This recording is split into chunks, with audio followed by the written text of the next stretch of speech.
They left this morning, yeah. They all left this morning. Yes. Yes.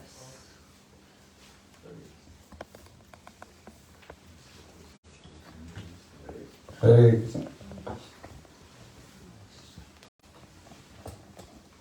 Good morning, everyone. Good Morning. So, we are gathered together for istagosthi to discuss our Ishta, our beloved Sri Krishna. And so, I know many of you have questions. So, I want to hear maybe 2, 3, 4 of the questions first, and then we'll decide which one to answer in which order. So, first I want to request Mukunda Prabhu, because he's very senior, if you have any questions. So many, but start fast. So sometimes, And if there's a private question, we can discuss that. no. Can we pass the mic around? Is that Yeah. possible? Speak loudly. Maybe I'll speak loudly so we don't Yes. have to discuss. So perhaps it's sometimes seen that they will count chapter 35, the coming of Alachua, as another Gita. Some people will count and some people don't, or how does that fit? And as you mentioned the other day, in the Vasikrita verse of Gopi Gita, the last verse, there is a similar verse in that chapter. Is this also similar to that Vasikrita verse that's there?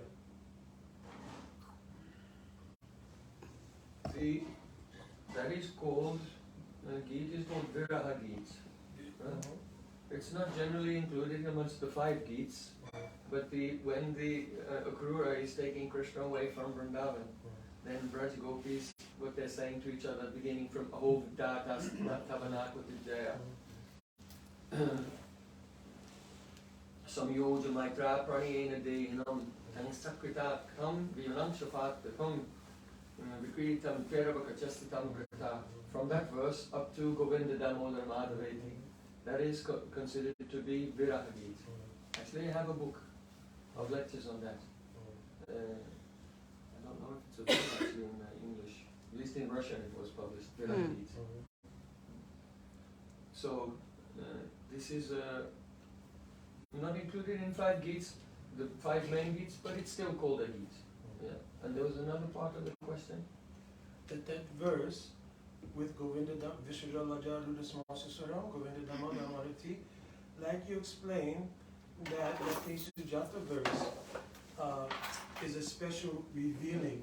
So the Pratyam Mukata is there normally, that verse exceeds it because so this same verse, Govinda Dhamma Dhamavati, because yes, it can be seen like that. There are different circumstances.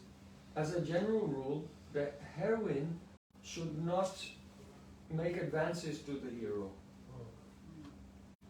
The hero can make advances towards the heroine, but the heroine should not make advances towards the hero. The rasavas dosh will come. But there are the circumstances where it may happen.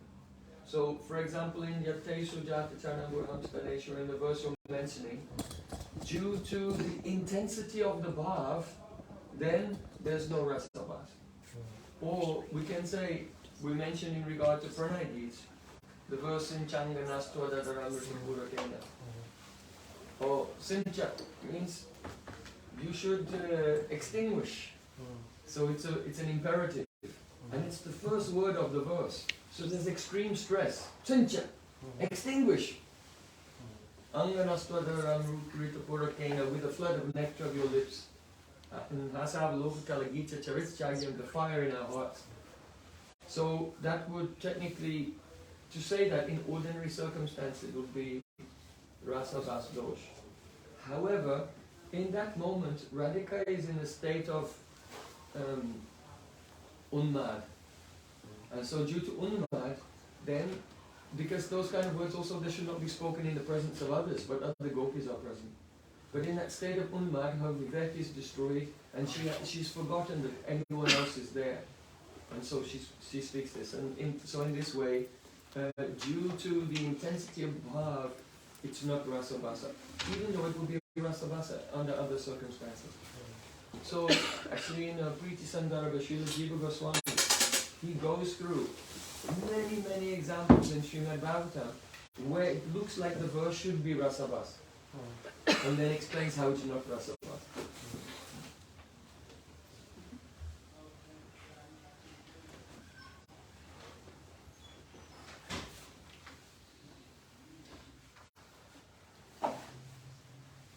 Like Prajumna.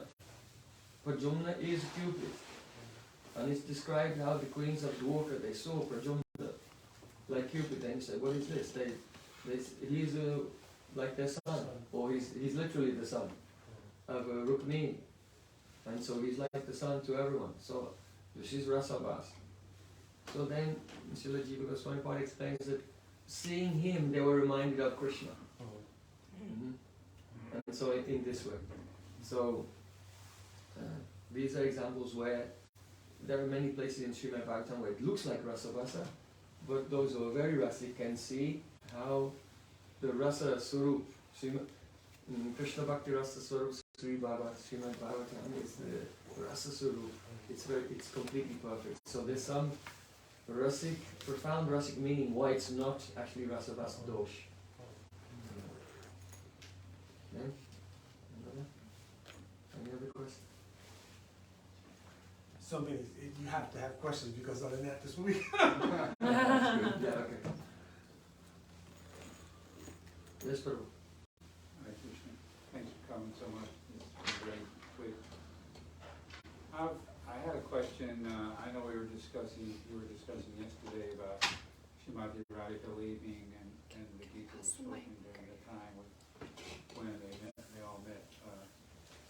So I wondered, is that during the spring Rasa Leela with the Southern Civic Gopis, or is that in the fall, first day of Kartik with the Nityasiddha Gopis? So one takes place in Braj, the other in Govardhan, the Nityasiddha Gopis in Govardhan. So does that Gita that's spoken at that time when the Gopis meet and they're in distress and they're with Srimati Radhika in her distress and is that they were describing, which one does that take place, or does it take place in both? And maybe you can answer.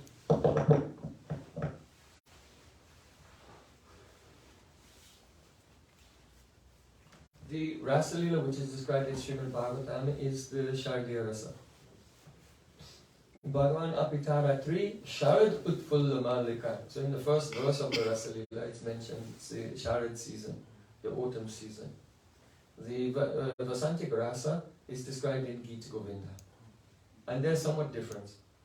In the Shardiya Rasa, Sri Krishna leaves the Rasa Leela with Radhika, and then after some time he also leaves Radhika. But in the Vasantik Rasa Leela, Krishna starts the Rasa Leela with the other gopis before Radhika arrives. And when Radhika arrives and sees that he started without her, then she leaves him. And he's searching everywhere for her. So, in the Ramananda Samvad, Mahaprabhu asked Ramananda Rai to explain everything but giving praman from Shastra. So Ramananda Rai said that Radhika is supreme of all gopis, and he gave the praman from Shastra, Anaya Radhito Nunam Bhagavan Hari Ishwaraya Novya Govinda Prito Yamanaya Graha. That when the gopis were searching for Krishna, they found his footprints, but then they found Radhika's footprints next to him. Then they said, oh, this gopi is the most fortunate. And when Mahaprabhu heard this, he said, this doesn't prove that Radhika is the most dear to Krishna. And the reason is that he disappeared with Radhika secretly. No one saw it happen. So no one knew actually at that time with whom he disappeared until they found the footprints. So the question, Mahaprabhu said, the question comes, why did Krishna disappear with her secretly It could be that he loves another gopi more and he didn't want to offend her. That's why he took Radhika secretly, not openly. So, this does not make the case so strongly. So then, Ramananda Rai, he said, Kangsari apisangsara vasana padasankala raga arya hridaya chajabraja sundari. That he gave the example from Gita Govinda, from the springtime Rasalila, that right there, when Radhika came and saw he'd already begun the Rasalila, and Radhika left, now Krishna's sitting with all the gopis around him, all serving him. And right there in front of everyone's eyes, he got up and left to try to find Radhika. So then Ramananda Rai quotes the verse, Itastatastam anasutya radhikam anangabana branakinna manasa Kritanutata sakalinda nandini tatantakunjay vishisada madhava. Then Krishna, he was searching from kunj to kunj, itastatastam anasutya radhikam, trying to find Radhika. Finally, he was so overwhelmed with regret of what he'd done that he sat down in a kunj and he began to lament. And then his lamentations and his different spurtis, different kinds of spurtis of Radhika in separation, they begin to unfold.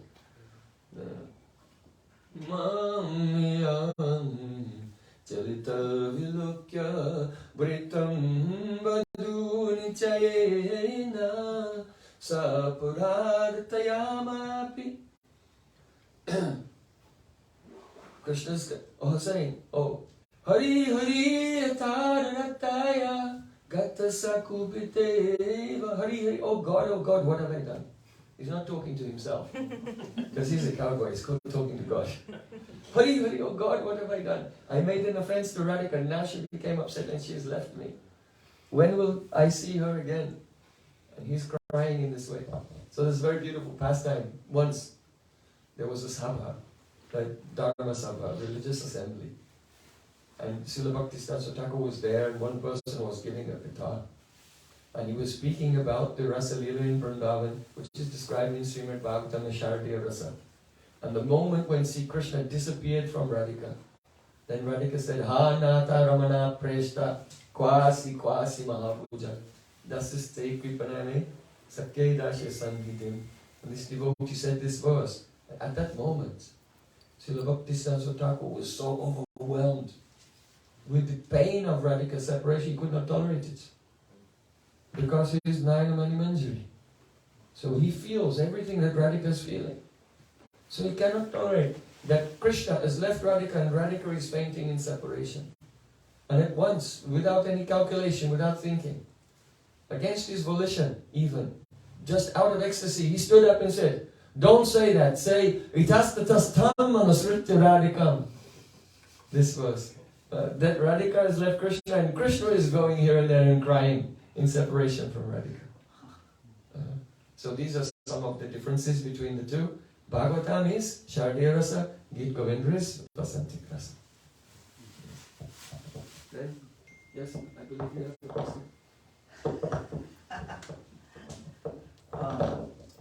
Well, my question was about Jiva Tattva, this controversial topic that's been going around. I just wanted to clarify a little more from you, if you can please explain a little bit. So.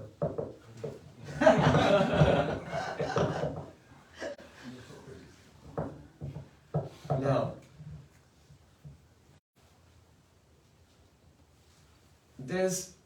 you can go into it in depth, but there's also an easy route, just to make you think about the subject. So let's say someone said that the Swarup is not in the Jiva. Right? Just there are different sides, and I'm not against anyone. My approach is reconciliatory. That the two perspectives are correct, but persons on both sides may have some misconceptions. And that's why they're quarreling with each other.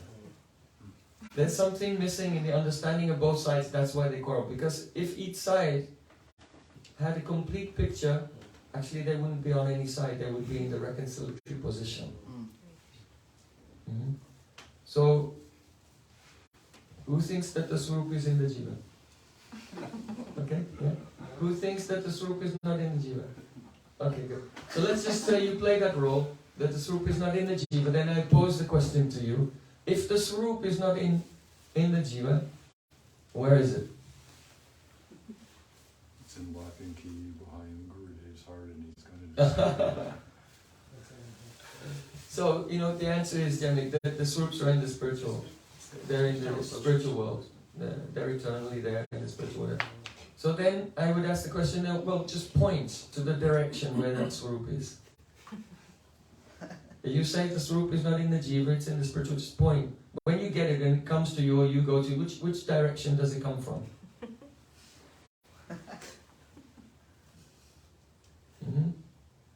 Point. Where? The north, the south? Where is it? You didn't bring Radha Ramanji to point. No, because I'm not speaking, I wasn't anticipating that I would speak Rasakatha today. So I told him before I left, I said, there's no Rasakatha today, so don't worry, you won't miss anything.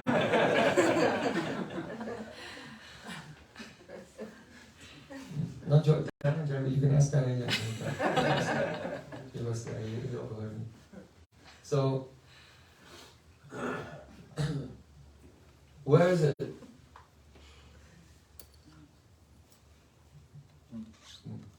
You see, the thing is that anytime you want to describe transcendental things, spiritual things, everything which is transcendental is a chinchalakshan.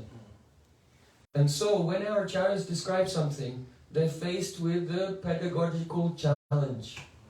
Understand? The pedagogical challenge. It's a challenge how to teach this to a person who has their limited material vision in a way that will be beneficial for them and bring them towards the truth. Because if you just say it's a chintya, then everyone will just be bored and they'll have nothing to speak about and they still won't understand anything. So you have to say something, but as soon as you say something and you try to make it chintya, it's never exactly the truth. Again. So, now, what I'll address first of all is the root of the controversy. The root of it. On one side of the picture, we have statements like Srila Prabhupada's translation of the verse of the Payar of Chaitanya Charitamrita, Nitya Siddha Krishna Prem Satyaka Bunai Shravanadi Shudachitikayu Udai. And Srila Prabhupada's translation is more of, as often Srila Prabhupada's translations are, they're often more of a bhav anubhad. In other words, they're a translation, but with some purport mixed in as well, to help us understand it, not a literal translation. So his translation is, pure love for God is eternally situated in the hearts of all living entities. It's not something to be gained from another source, and when the heart is purified by hearing and chanting, this love naturally awakens. So then, everyone, generally in the West, they take Srila Prabhupada's translation at face value, and then they conceive in their mind that here's my soul, and if I could open the soul and dig around a little bit, I'll find that there was some praying there just waiting, and it's going to come out when I'm purified by chanting. So generally people would take it like that, but that's not what Srila Prabhupada is exactly saying. But people take it like that. So that's the first thing. Then, the next thing, Srila Bhaktivinoda Thakur's Jaiva Dharma. So in chapter 15, on discussing Jiva Tattva, Bhagji Maharaj says, the Jiva's atomic consciousness is endowed with the quality of knowledge as described by the word aham. He's the enjoyer, he's the thinker, that means he's bhokta, he's mantritva, he's gyatritva, he's the one, gyata, the one who comprehends. He's, the Jiva has an eternal form which is very subtle. Just as the different parts of the gross body, the hands, the legs, the nose, the eyes and so on, combine to manifest a beautiful form when established in their respective places. Similarly, a very beautiful atomic spiritual body is manifest, which is composed of different spiritual parts. So it's very, very specific what he's saying. That the spiritual form has the fingers and toes and everything. And the jiva has such a spiritual form. So he's saying the jiva has a form. He didn't say the jiva is the form, he says he has the form. First thing. And also it's not mentioned here where it is.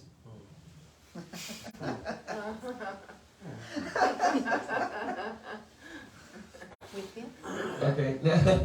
Right? You see how many conclusions you can jump to? I just read that sentence and then just pointed out, well, do you see what he said?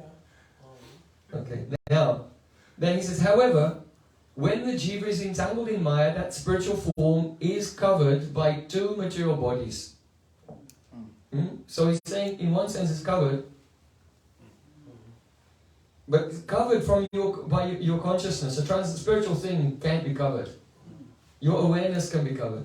Now, another part of Jaiva Dharma, which is very pertinent to this subject, after Brajanath has heard all these explanations from Babaji Maharaj, then Babaji Maharaj will ask him to speak back to him what he's understood.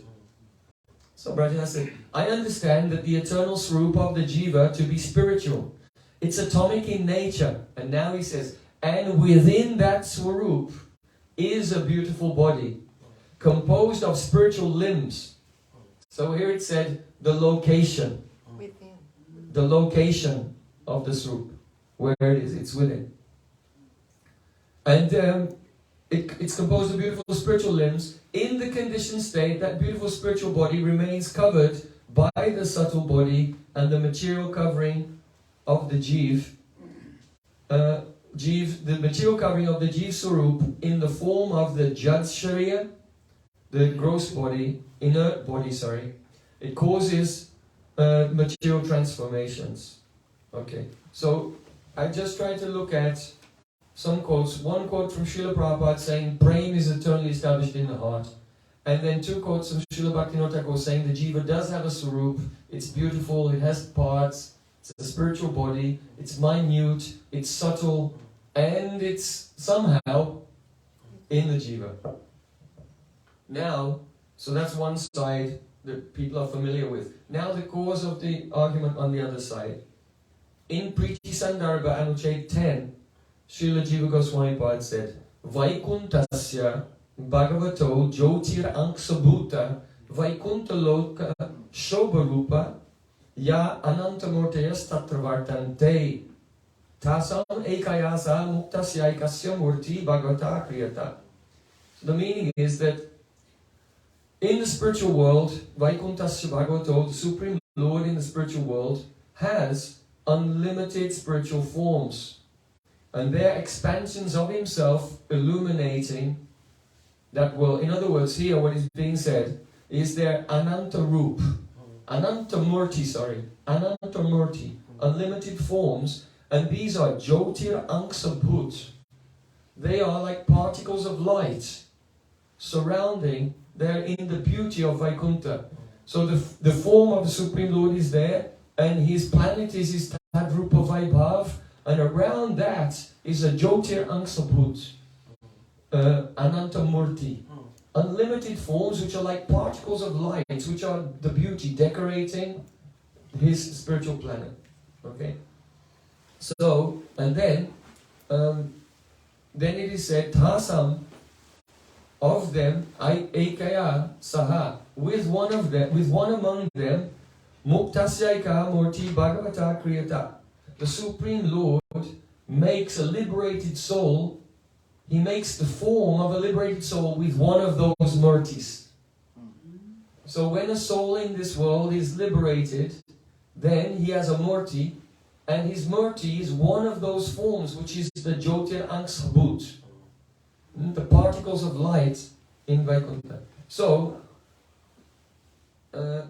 then, another thing. In Paramattha Sandarbha, there's a discussion of, or Bhagavad Sandarbha maybe, there's a discussion of the verse, Ladini Sandini Samvit, Tvaika Savasansraye, Ladatapa Kuri Miswa Tuino Gunavarchite. Oh my Lord, the three vrittis of Swarup Shakti, Sanvit, Ladini and Sandini, you are the shelter of these potencies. They are in you. You are not, there are no gunas in you which cause the mixed happiness and distress. Okay.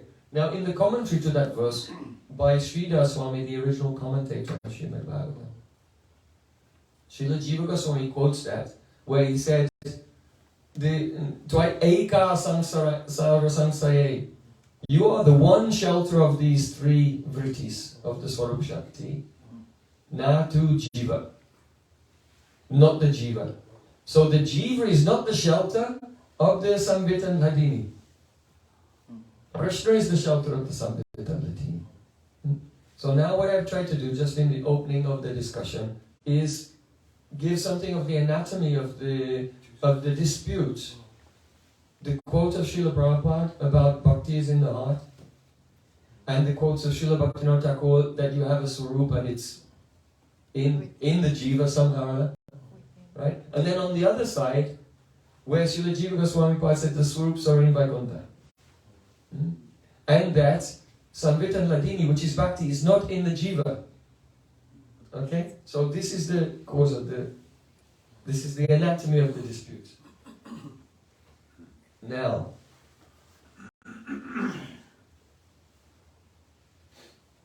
I just want to give some quote of the Srila Bhaktisiddhanta Thakur. Srila Bhaktisiddhanta Thakur gave a lecture. It was published as an article called Thakur Bhakti Vinod. And it was all about the importance of hearing Shabda Brahma from a self-realized soul, that's the only way to realize the truth. And in that lecture he says, there have, however, first he describes about the glorious contribution of Srila Bhaktivinoda Thakur, that he was the first Acharya who has tried to address the empirical objections of the materialists to theism and to the path of bhakti in his books. Because previous acharyas, mainly they explain on the basis of shastric evidence. Because they're in a culture where people believe in Shastra, so if you quote Shastra, they'll believe it. But in modern times, many people, they don't have faith. So Srila Bhaktivinoda Thakur is trying to address empirical objections in the modern atmosphere. He was faced with the Bengali intelligentsia, the Bhadralok and others who'd been very anglicized, and he was preaching to them in many occasions. So, he's saying, there have, however, already arisen serious misunderstandings regarding the proper interpretation of the life and the teachings of Srila Bhaktivinoda Thakur. Those who suppose they understand the meaning of his message without securing the guiding grace of the Acharya are disposed to unduly favor the method of empiric study of his writings. You cannot understand the books of Srila Bhaktivinoda Thakur by reading them. Your own empiric study. So he said, there are persons who have got by heart almost everything that he wrote without being able to catch the least particle of his meaning. Such study cannot benefit those who are not prepared to act up to the instructions lucidly conveyed by his words. There is no honest chance of missing the warnings of Thakur Bhaktivinoda Thakur.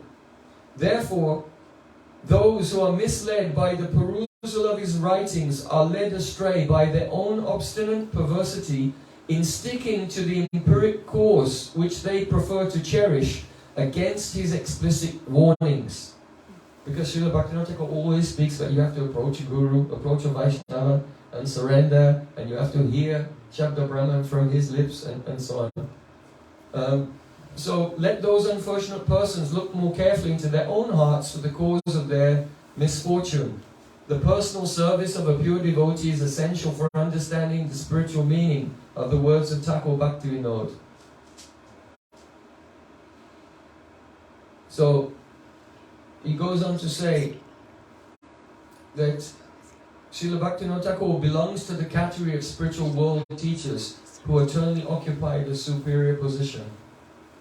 So Srila Bhaktivinoda Thakur is not an erring mortal who is just wrote something and made a mistake. Srila Bhaktivinoda Thakur, he made a very in-depth study of the Sandarbhas when he was in Jagannath Puri. And he has written in his biography the saints and scholars under whose guidance he studied them also in Puri. And he also made a very elaborate study of the other sampradayas, including the Sri Sampradaya, and a lot of Srila Jiva Goswami's Jiva Tattva came from, he's quoting from Jamatri Rishi, who's a sadhu in the line of Ramanujacharya.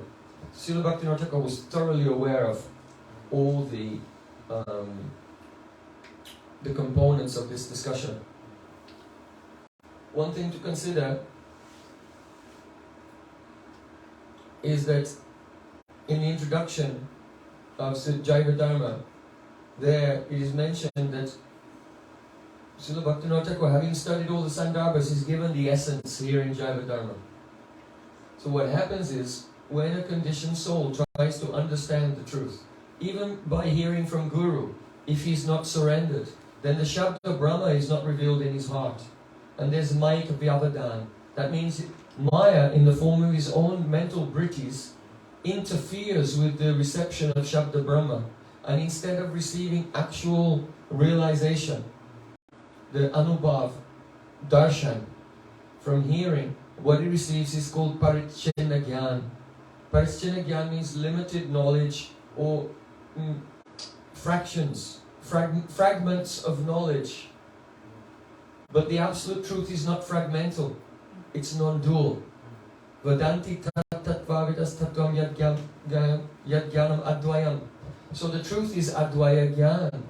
So you cannot know the Advaya Gyan Tattva without yourself being situated beyond duality. So that experience beyond duality is received through Shabda Brahma. But if the person is not surrendered, then his material chitta vrittis intercept the Shabda Brahma and it's refracted and he gets Prajna Gyan, fragmental knowledge, Vikrita Gyan, distorted knowledge, the Sankhya Gyan, which is mixed up with his own Vikalpa, imagination, or Vivartagrasta Gyan, which is the knowledge which is under the control of avidya completely.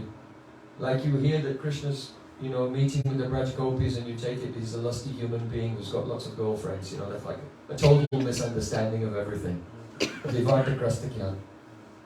So, here I just read this quote because Srila Bhakti Siddhanta Thakur was saying that just after the disappearance of Srila Bhaktivinoda Thakur, already people were misunderstanding many things, especially about Bhajan Pranali, about Ekadas Bhav and Raganuga Bhakti and things like this.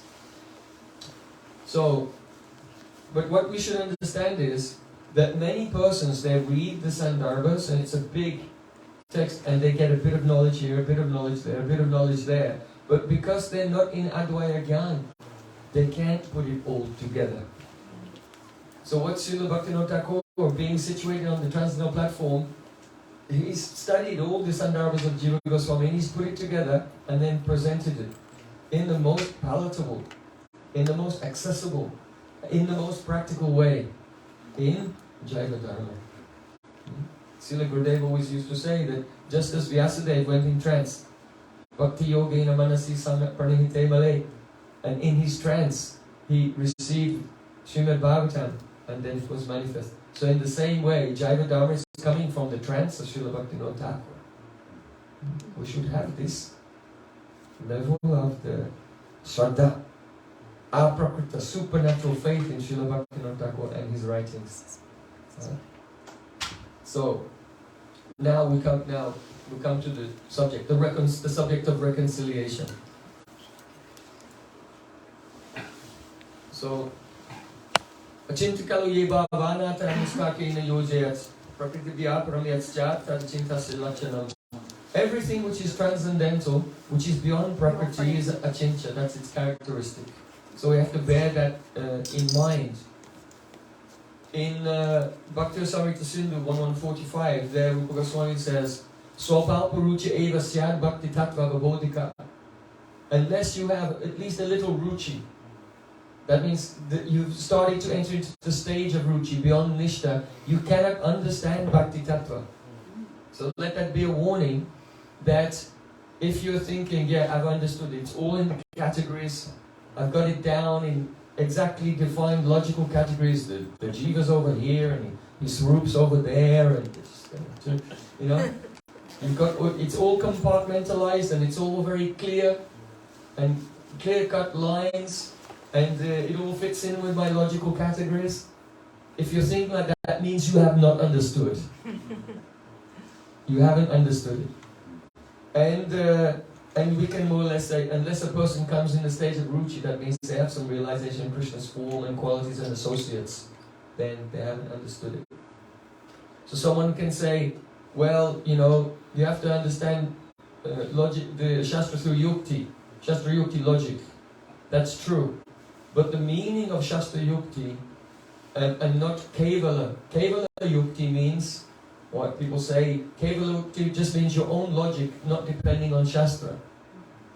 But if I read the Shastra and then I try to logically analyze what came before, what comes afterwards, and make sure that there's no contradiction, then that's not Kevala Yukti.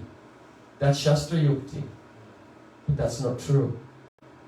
Because the definition of Kevala Yukti is not that you're using your logic without taking help of scripture. The definition of Kevala Yukti is Ruchi Rahita Yukti. Logic without Ruchi. So there are many persons who are saying, yes, but we have to analyze, and we've done the analysis, and Shastra Yukti is not bad. Yes, Shastra Yukti is not bad. But you should know that Kevala Yukti is bad. But Kevala Yukti doesn't mean that you're not depending on Shastra. You can still be reading Shastra and it's still Kevala Yukti if, there's no Ruchi. So in the commentary, Jiva Goswami literally says, this Yuktis tu Kevala Ruchi Rahita. That the Kevala Yukti means Ruchi Rahita Yukti. So Bhakti Tattva cannot be understood by that. So what I'm trying to express now is that it is a challenge. Don't expect to understand it very easily and immediately. Now,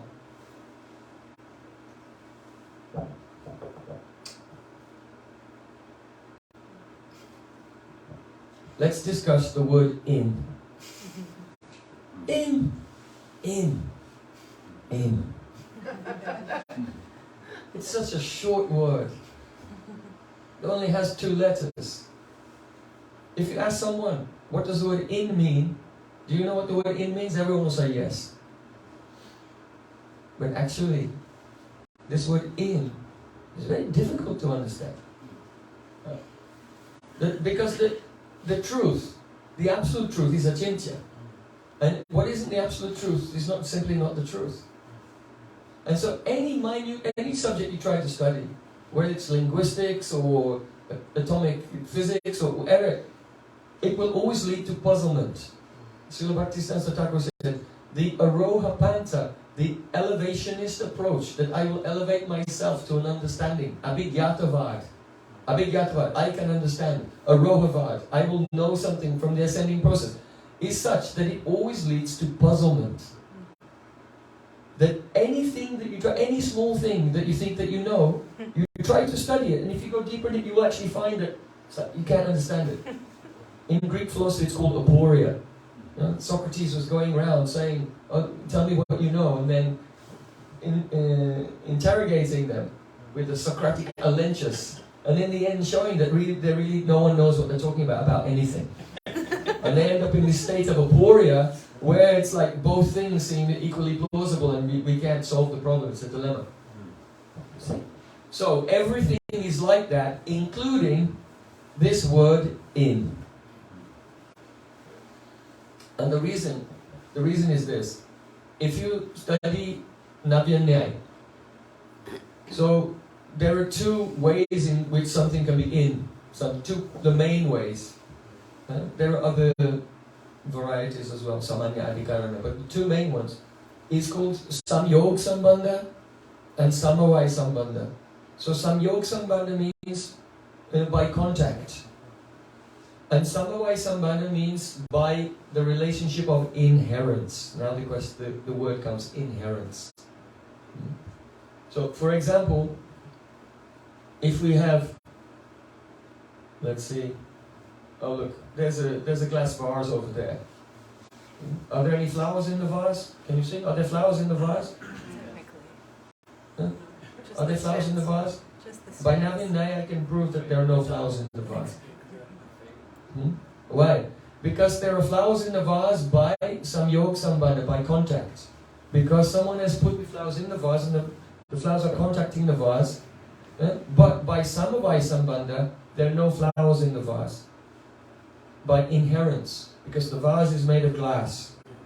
So when the vase maker took the glass and melted it, he didn't throw some flowers in the mix to make the vase. So there's no flowers in the vase, inherent in the glass of the vase. So there are two ways things can be in: samyog sambandha, by contact, or by samavaya sambandha. It's actually there in the object, in the substance of the object, as an ingredient cause. Let's say as a upadan karan. You understand upadan karan? What is the house made of? It's made of bricks. So the bricks are the upadan karan of the house. So you can say there are bricks in the house. Okay? They're there, they're inherently there because that's what it's made of. Okay? So the samavaya sambandha, according to logic, is of so many different types. Dharma and dharmin. That which has a dharma, the property holder and its property. So dharma and dharmin. Guna and guni. The quality, the attribute, and the substance. Adeya adhara. The located and the location. Adeya adhara sambandha. Kriya and kriyavan. The action and the person who's doing the action. Jati and vyakti. Jati means the universal. You know, in philosophy, jati, universal. The universal and the particular instantiation of that universal. For example, there's the universal apple. And when you see, you know, a green round thing that fell off a tree, you say, this is an apple. That means there's a universal called apple, but this is a particular instantiation of that universal apple. So if you see 3, 4 apples, then this is 1, 2, 3, 4, 5 individual instantiations of the universal, the jati apple, is present in there. So realist philosophers believe that jati is real. It's not just like a mental category, it's not a conception, but the jatis themselves are real and they exist, they're all pervading everywhere and eternal, and they just become instantiated in their particulars. So like Plato is realist and Nyaya, the Nyaya of the school is also a realist philosophy. Okay. So then also Avyayi and Avayava. Avayava means a part and Avayavin means the whole. So the relationship between a part and a whole is also a samavaya, type of samavaya sambandha. Vishesha and nitya dravya, between particularity and an eternal substance. Visheshana and Vishesha, between the qualifier and the qualificand. It's called Visheshan and Vishesha, the adjective and the noun. So these are the different categories of samavaya sambandha, or inherent relationship.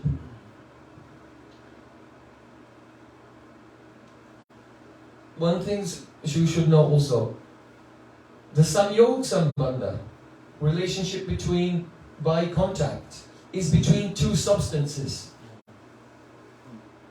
The flowers are one substance, the vase is another, so yeah. But the relationship of inherent samavaya sambandha is these types of relationships between a property, an attribute and its substance, not between two substances, a property and its substance, a part and the whole. And also the samavaya sambandha is eternal. It's not something that can be made.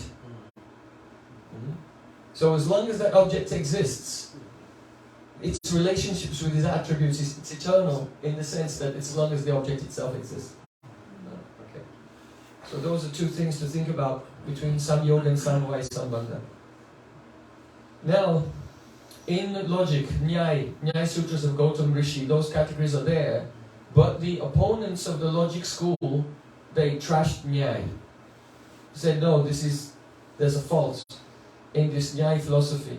And you can see in the second part of Vedanta Sutra that the Nyaya of Gautam Rishi has been rejected. Because there's several faults, but one of the faults is that the Samavaya Sambandha is a Vikalpa. Inherent Sambandha of Nyaya is imaginary. And the reason you're given is this. If you make a schema of it, let's say you've got a Dharma, which is like a Shakti and a Shaktiman. A Dharma and Dharmi. They are related by Samavaya Sambandha, inherence. So if you draw a box here and put Dharma, that's the Shakti is the Dharma, and you draw another box here and put Dharmin, the Shaktiman here. Now they're related, draw a line between them, they're related to each other by Samavaya Sambandha. Now in Nyaya, Samavaya Sambandha is a Padartha. That means it's actually a thing. It's a thing that exists. Right? And so the Dharma is linked to the Dharmi by something called Samavaya Sambandha, the relationship of inherence. So it's not just a concept, it's actually among the Padarthas like, substance, quality, absence and so on. So one Padartha that exists is Samavaya Sambandha. So it's there. So then the question will come, what's the relationship between Samavaya Sambandha and the Dharmi? Or between Samavaya Sambandha? Because in order for Samavaya Sambandha to join the Dharma to the Dharmi, it itself has to have a relationship with both of them. I could actually explain and go into the subject very, very quickly, but I'm just playing around a little bit to give some insight in when you go into the subject. Not everything's as clear as you think. So, what's the relationship between this Padartha, Samavaya Sambandha, and each of the two aspects which are related to each other? So then you'll have to say, well, the Samavaya Sambandha is inherent in the Dharma, or it's inherent in the Dharmi. So that's another Samavaya Sambandha. So this Samavaya Sambandha needs another box in the middle, another Samavaya Sambandha, to relate the Padartha Samavaya Sambandha with the Dharma or with the Dharmi. But then when you inject another Samavaya Sambandha, then the question is, well, how is that related to the Dharma and Dharmi? And then you have to inject another one and another one and another one, and it becomes infinite regression, which is in Sanskrit called Anavasta Dosh. Anavasta Dosh.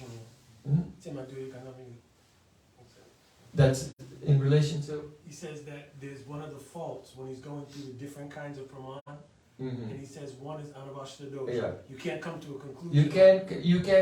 You cannot make a presentation which has infinite regression in it. So that's called Anavasta Dosh. So Anavasta Dosh comes in. So what happened was, because the school of Gautam Rishi got trashed by opponents, so then later in the Middle Ages there was this Raghunath who wrote the Diti.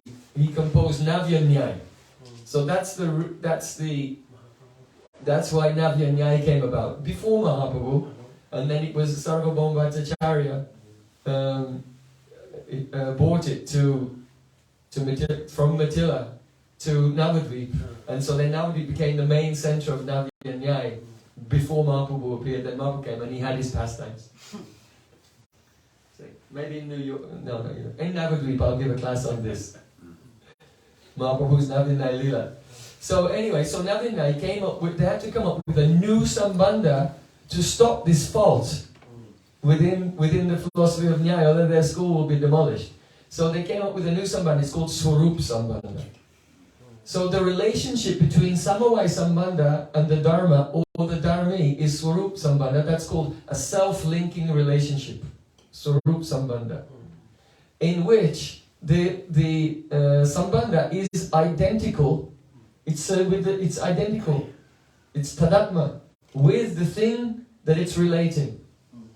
So this Samavaya Sambandha has a Swarup Sambandha with the Dharma. It's identical to it, so it doesn't require any further explanation. So then some more attacks came. If the Samavaya Sambandha is identical to the Dharma, but then it's related to the Dharmi also by Swarup Sambandha on the other side. So it's identical to that. So two things which are identical to the same thing are identical with each other. So by introducing Swarup Sambandha, you end up collapsing all the categories of Nyaya. They all totally collapse. So on the one hand, Navin Nyaya was an attempt to improve Nyaya. But if you look at it deeply, it actually demolished Nyaya, so there was nothing left whatsoever. And this is why Mahaprabhu, he wrote a commentary on Navin Nyaya, but he was crossing the boat with Raghunath,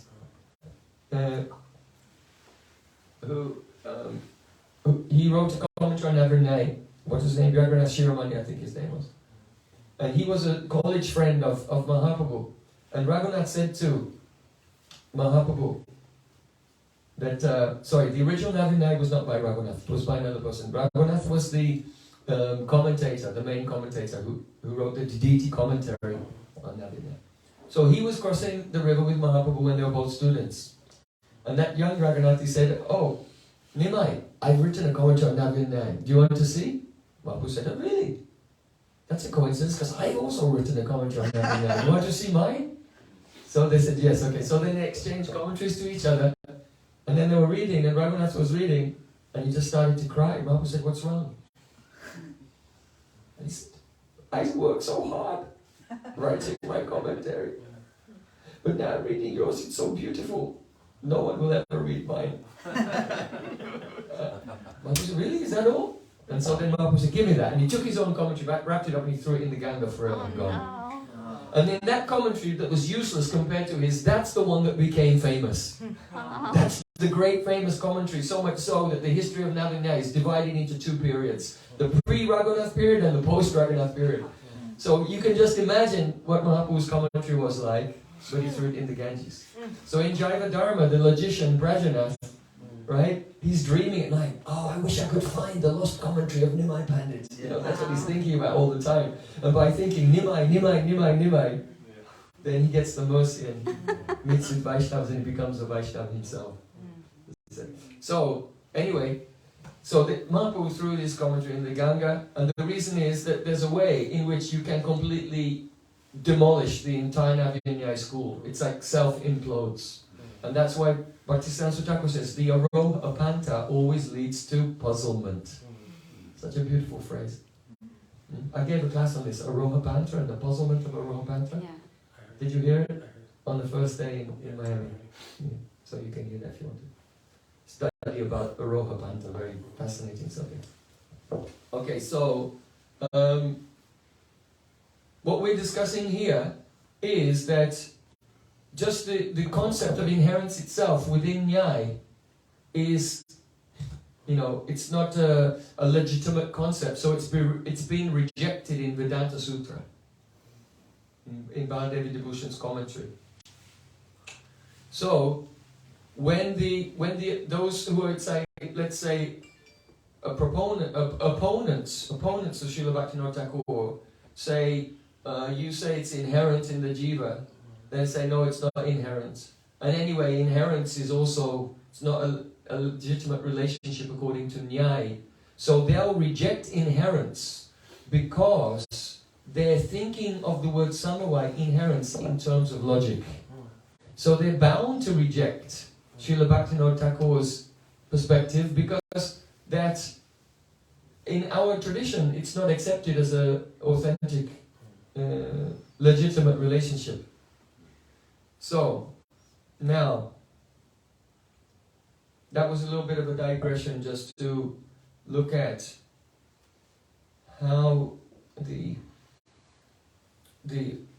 subject matter itself of inherence, just the meaning of the word in, is quite complicated. What does it mean in? Samyog Sambandha, Sambhava, these are logical categories. But there's a way in which something can be in something which does not fit into the logical categories. Something can be located in something else, but not according to logical categories. And this is why when Srila Bhaktivinoda Thakur said the Swarup is in the Jiva, Bhakti is in the Jiva, people can't accept it because they're using logical categories. But this is a trans-rational type of locatedness. It's a trans-rational type of locatedness. So it's very hard. Devotees who support Srila Bhaktivinoda Thakur often kind of struggle how to articulate it. Even if someone understands it, it's very difficult to articulate. So, now, let's come to the subject of reconciliation. Reconciling the two positions. So, I am suggesting that there are two ways in which it can be reconciled. In the 6th canto of Srimad Bhagavatam, there it says, Shabda Brahma Param Brahma Mamobe Shashvati Tanu. Krishna said, I have two eternal bodies. Mamobe Shashvati Tanu. Of me, there are two eternal bodies. Shashvati Tanu. What are they? Shabda Brahma and Param Brahma. His own body is the Param Brahma, is here, and he has another body that is Shabda Brahma. His sound form. So, let's look at this subject of the Swarup of the Jiva and so on from the perspective of Krishna as Parabrahma and then as Shabda Brahma. So first of all,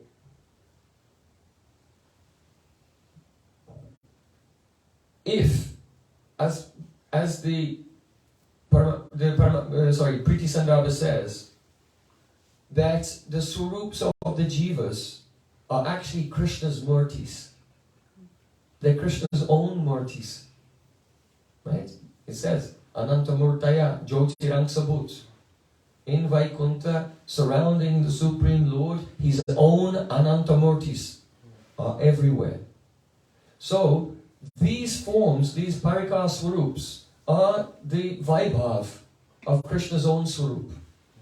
And therefore, the relationship that Krishna has with the living entity, with the Jiva, and the relationship that the Swarup, the Jiva has with that Swarup, let's just say, hypothetically, if you're taking that point of view, not what seems like Srila Bhaktivinoda Thakur's point of view, but the way that people understand Jiva Goswami, you say that the Swarup is in Vaikuntha. So because that's actually one murti of Krishna, so the relationship that Krishna Swarup has with the Jiva is the same relationship that the Jiva Swarup has with the Jiva. In the sense that Parikar Swarup, it's part of Krishna Swarup. Is that clear to you? Because the Parikar Swarup is actually part of Krishna Swarup, if we can establish what the relationship is between Krishna Swarup and the Jiva, if we can articulate it, then it will be the same between the Jiva and that Parikar Swarup, because that's part of Krishna Swarup. Okay, so what's the relationship of Krishna Swarup with other things? Now in Bhagavad Gita, as you know, Krishna says, Maya tatam idam sarvam jagata vyakta murtina matstani sarvabhutani na chaham teshtavastita. By me, in my unmanifested form, this entire universe is pervaded. All beings are in me, but I am not in them. Then he says, Nacha matstani bhutani. And all living beings are not in me. Pashyame yoga maishram. Just see my mystic opulence. So Krishna is saying that all the living beings are in him. Then he says, and they're also not in me. And then he says, see my mystic opulence. So, now the next verse is really, Krishna is trying to now give an example. Because there's no logical category that explains, is Krishna in us or not in us? Are we in Krishna or not in Krishna? Jiva Goswami gives a phrase in Paramatma Sandarbha that the Paramatma, the living entity is Vyakt, he is pervaded by Paramatma, and that the Jiva and Paramatma actually interpenetrate each other. So it's an inconceivable relationship. It's not, the relationship between the Jiva and Paramatma is not a samyog sambandha. It's not that one is over here and one is over there and someone joined the two together. And it's not samavaya sambandha by the logical category, because we've already shown that if you analyze inherence, the logical category of inherence, the whole thing falls apart. And even if you introduce Swarup Sambandha by Navanyaya, then it falls apart even worse. So how do you define this relationship between the soul, the soul and God? It's very difficult to express it. So, now in 9.6, Krishna says, Yathaka shastito nityam vayosama savaktago mahan tata sarvani bhutani matstani chupadaraya. Ityupadaraya. That means upadaraya means you try to understand it. So if you read the commentary of Vishwanath Thakur and Bhaktivinoda Thakur on this, it's very, very funny. Srila Bhaktivinoda Thakur, he says, Krishna is saying that actually you can't understand it. But I'm giving you some example to give you some idea. You try, but you won't be able to understand it by logic because it's not a logical category. So here's the example that Krishna is giving. He says, understand that as the mighty wind blowing everywhere rests always in the sky, so all created beings rest in me. Right? Now think of that. It's a very good example. As the wind exists and it's blowing everywhere, but what does it exist in? In space, Akash. It exists in Akash. But is it really touching the Akash? Is it in the Akash? Is the Akash affected by it at all? No. Right? No. So here, the wind is in the Akash, but it's also in one sense not in the Akash, because they're not actually associating, they're asanga. So Vishwanath Thakur, he uses the phrase asangastita. Asangastita means situated but not associating. In other words, it's located but it's not associating. Okay, he's trying. So there's a way in which something can be there, and from another perspective you can say it's not there, but it's actually located there but not associating. You understand? This is the relationship. So, Sridhar Swami, in his commentary, he gives a wonderful phrase. He uses the phrase asamslishta ada adeya sambandha. Now, he's actually using a sambandha. Asamslishta ada adeya sambandha. So, adar, adeya means the located, and adar means the location. Now, in Navya the Adar Adeya Sambandha is one type of inherence. In Navya And so, it's technically, Sridhar Swami is saying, the relation here is one of inherence, but it's a special, it's not a type of inherence which is among the logical categories. It's called Asam Shlishta. Shlishta means embracing. When two things are embracing, they're touching each other, or they're affecting each other, or samshlishta, completely embracing, they become one. So it's asamshlishta, ada adeya sambandha, the relationship of the located and the locus in which there's no contact, but they're still located.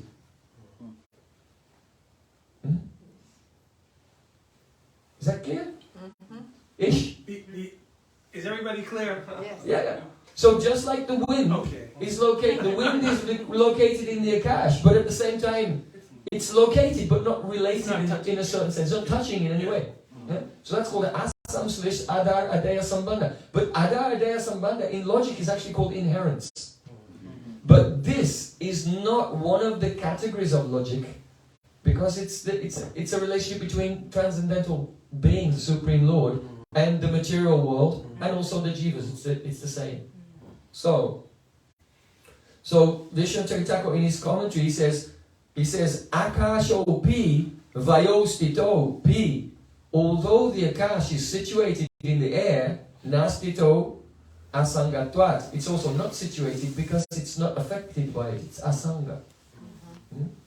So this is so the relationship between Jiva and the Bhagavan, and because the Swarup of the Jiva is Bhagavan's, it's a part of Bhagavan's Swarup, it's one of his murtis.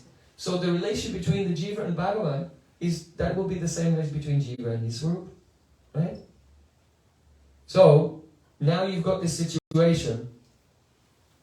Now you have the situation where, and the Sandarbhas say that the Jivas are Paramatma Vaibhava. They're the Vaibhava, the expanded murtis of the Paramatma. And in Priti Sandarbha, the Swarups are in the spiritual world and they're the Vaibhava of Bhagavan in the spiritual world. Right? So if you can imagine it, you know, and sometimes the Vedas say like sparks in a fire. So we can say, here's Bhagavan in the spiritual world like a fire, and all the Swarups are like these Jota Angsabhut, the murtis are all around him, right? And over here, here's Paramatma, and like sparks of the fire, all the Jivas have come from him, right? And what you have to do is, this Jiva has to attain that Swarup, right? But the problem is that Bhagavan actually isn't over there and Paramatma isn't over there, is it? Is it? You can talk about Paramatma being something separate from Bhagavan, but that's just your talk. Vadanti tat tattva vidas tattvam yad jnanam advayam brahmeti paramatmeti bhagavaniti shabhyate. There's only one truth, and that's Bhagavan. But if you see Bhagavan in a limited way, to a limited degree, first if you have the nirvikalpika pratyaksh, the nirvikalpika pratyaksh of Bhagavan, that means seeing Bhagavan but not making any contact with his qualities, that's called Brahman realization. And it comes about by the influence of Sambit Shakti. Now, if you see Bhagavan by the influence of Sambit and Sandini together, then you don't see Bhagavan, but you see, oh, this is Paramatma. It's actually Bhagavan, but you're seeing him with upadhis. So there are 3 levels of upadhi. Sridhar Swami quotes a verse. I have it here, but I won't find it. I'll just Sridhar Swami quotes a verse from one of the Puranas, and it says basically that there are 3 levels of upadhi: Virat, Hiranyagarbha, and Karan. Virat means the gross elements of the physical world, the universe. Hiranyagarbha means the subtle elements, and Karan means the most subtle cause of the material elements. So when you see Bhagavan with the upadhi of the Virat, the gross elements, then that's Kirdakashay Vishnu, the Paramatma. When you see Bhagavan with the upadhi of the subtle elements, Hiranyagarbha, that is Garbhadakashay Vishnu. And when you see Bhagavan with the upadhi of Karan, the subtle cause of the material elements, it's Karanakashay Vishnu. So Paramatma is also one, right? These 3 Vishnus, but it's the experience of the same Paramatma with different degrees of upadhi. But when you see that truth without any upadhis, that's Bhagavan. That's Bhagavan. You see? So Bhaktisiddhanta Swami Thakur here said that the perception of Brahman, the darshan of Brahman, is asampurn darshan, incomplete darshan. The darshan of Paramatma is khanda darshan. It is a divided darshan. Because actually Jiva Swarupa Krishna Nitya Das. You have no eternal relationship with Paramatma. Jiva is related to Krishna. But you're not seeing that you're related to Krishna when you have darshan of Paramatma. It's a khanda darshan. It's a divided, the reality is still divided. In one sense. And it's also divided because khanda darshan or parichcheda darshan means that you are seeing the division of time, past, present and future. You see? Because Paramatma's Leela is only in relation to the creation of the material world. And his Kriya Shakti by which he creates is time, which is divided into past, present and future. But Nityakal has no divisions. So the darshan of Paramatma is it's called Khanda darshan, a divided darshan. But when all those parties, sarvo party venir muktam, then the absolute truth is only Bhagavan. Vishnu Thakur gives the example from Shishupal Bhatt, you know, the great poet by the poem Magh, by the poet Magh. He wrote Shishupal Bhatt. And there it's described how Krishna was in Dwarka and he saw a light in the sky. And then this light got closer and closer. He saw there was a form in it, but it was not clear to him. And then when it came down and landed, he saw it's Narad Muni. Now the truth of the matter was, it was always Narad Muni. Wasn't anything else, it was just Narad Muni. But it was experienced as a light, then it was experienced as a nondescript, indistinct, vague form, and then it was experienced as Narad Muni. So in the same way, there's only one truth, that's Bhagavan, Krishna. But the Kanda Darshan of Bhagavan, through only some bits... He just dropped something. Mediti. Mahaprabhu dropped something. There, confirmed. It's Adya. Yes. So it's a limited kind of darshan. So that's what I'm saying, that you get Parischena Gyan. If you read the Samdravas one by one, but you can't put them all together. Because the description of Jiva Tattva is given in Paramatma Sandarbha, and it's all analyzed in the relationship between Atma and Paramatma in order to prove that Mayavad is wrong. You see, the purpose of the discussion there is to show that the Jiva and Paramatma are not the same one truth, in the sense that the Jiva and Brahma is one. That there's differences between them. And the Jiva has his own eternal Bhoktritva, Kartritva, Mantritva, all of these qualities, Sheshatva, and so on. But that discussion, it's not a total discussion because it's a contextual discussion. So it does not cover all of the possible aspects of Jiva Tattva. But then you can read it. I read everything that Jiva Goswami said about Jiva Tattva. Like that. But you have a Akanda Darshan at the most. If you're actually seeing Paramatma in Darshan. And if you're not seeing Paramatma, you're not even having the Kanda Darshan. Right? So now, coming back to our point, here's Bhagavan in the spiritual world, like sparks, all the murtis are there, the Parakaswarups. And here's Paramatma over here, and all the Paramatma Vaibhava, all the Jivas have come. But the truth of the matter is, they're not over here and over there. They're the same thing. They're the same thing. So, the question comes, do those Paramatma Vaibhavas have a fixed or allocated relationship with the Bhagavan's Vaibhavas? With the Parakaswarups? So those who say that the Jiva doesn't have a Swarup, what they're essentially saying is that those Swarups kind of come out of the Paramatma, and it's like a lottery. It's not, it hasn't been decided yet which Swarup they're going to get over there. Of course, over there, that's why the first question I asked you, okay, if your Swarup's in Vaikuntha, when you get your Swarup, just point to the direction it's coming from. Right? Because the whole idea is one type of kanda or division is time, and another division is space. You see? So the transcendental substances, they're not divided by space, so they're all pervading. All the transcendental things are all pervading.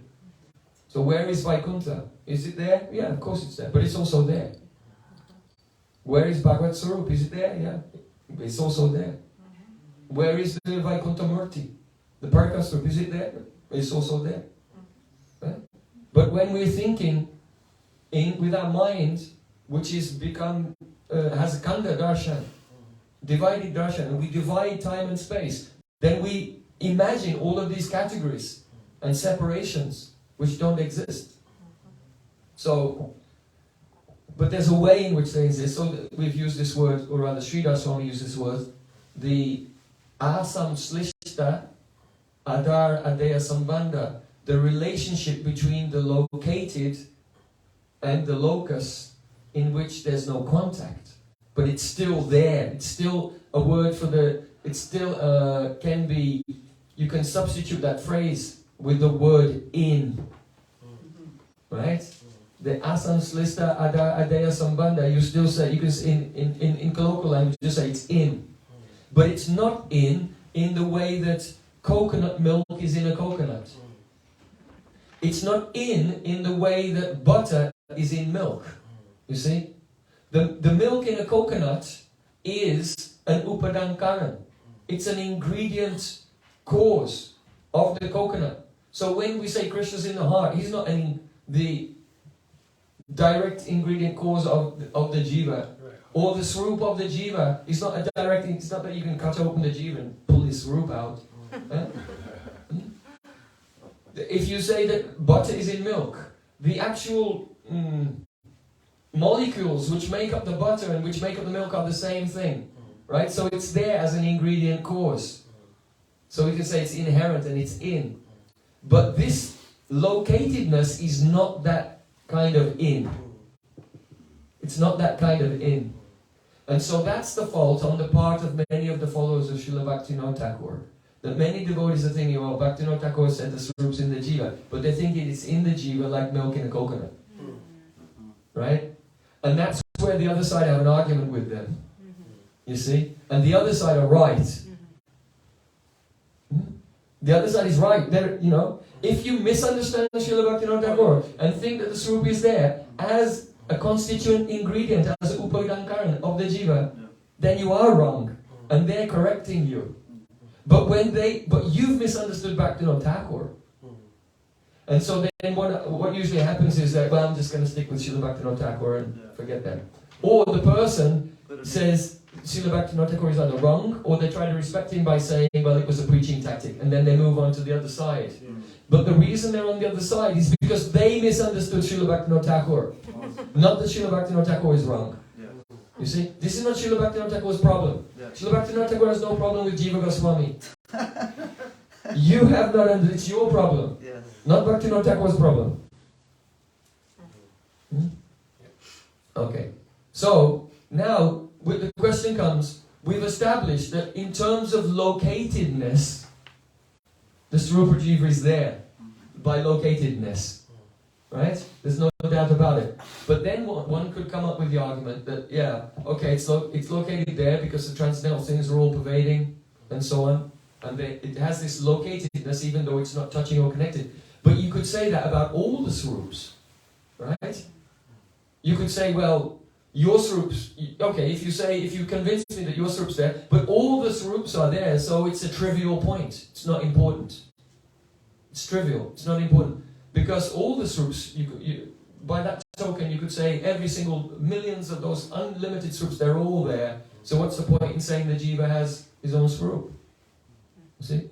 So then the question comes, is regard to time. Because time is that which makes the Kanda Darshan. Time is the Kriya Shakti of Paramatma. It's still part of that Paramatma Tattva where you're not going beyond all upadhis.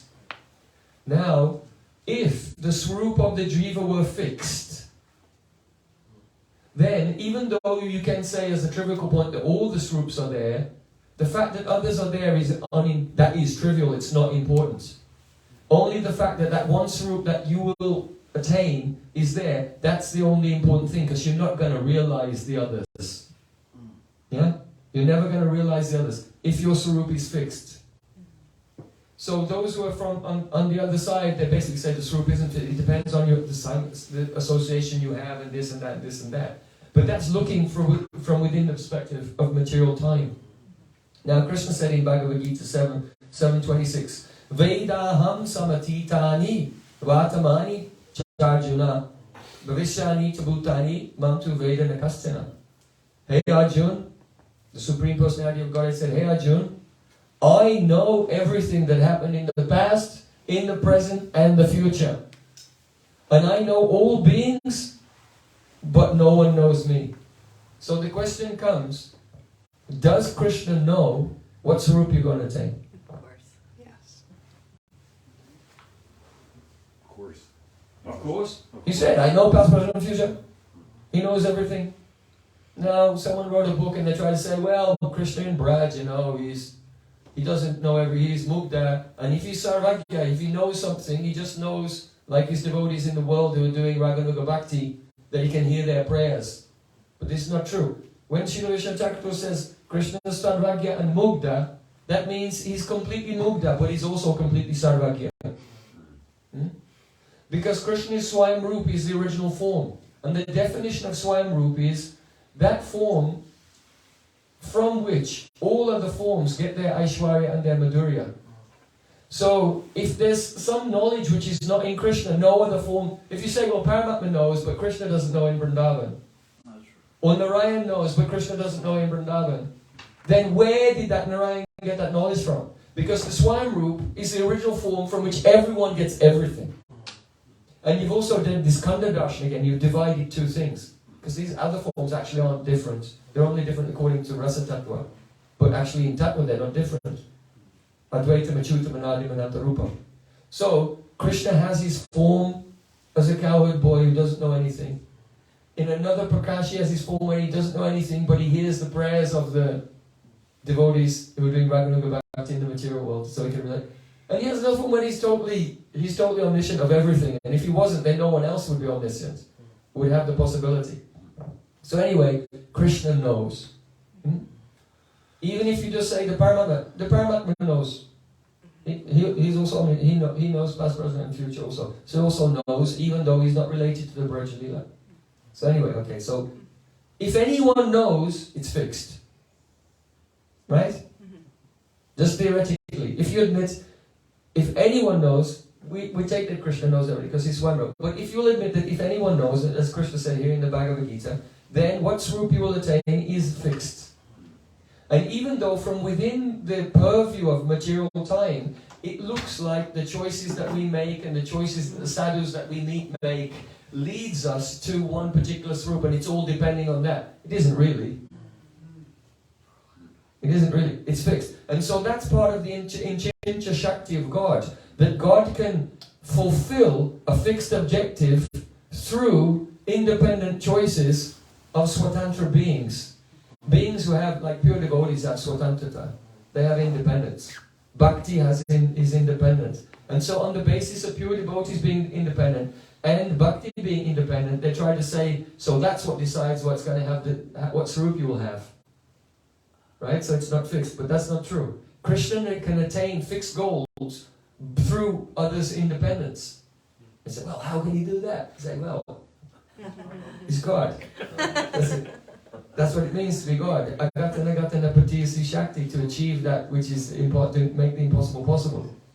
So, now we have the situation where the Swarups in the spiritual world are actually here, but not mixed. So they're in, but not touching. So they're there. And your Swarup is also fixed, who you're going to be.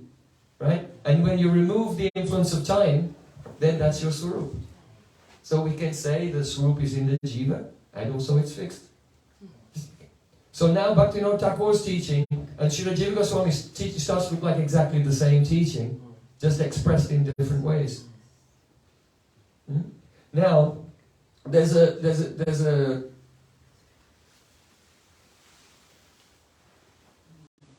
interesting thing to consider. When Bhagavan expands, there's always a correlation. Because one of the arguments is that these forms, these jivas who come from Paramatma, are not correlated to these forms in the spiritual world. It's like random, and the Vaishnava that comes in between you will decide which jiva gets allocated to which Swarup. Right? Now we've already shown that that's not true because Krishna knows it's fixed. Right?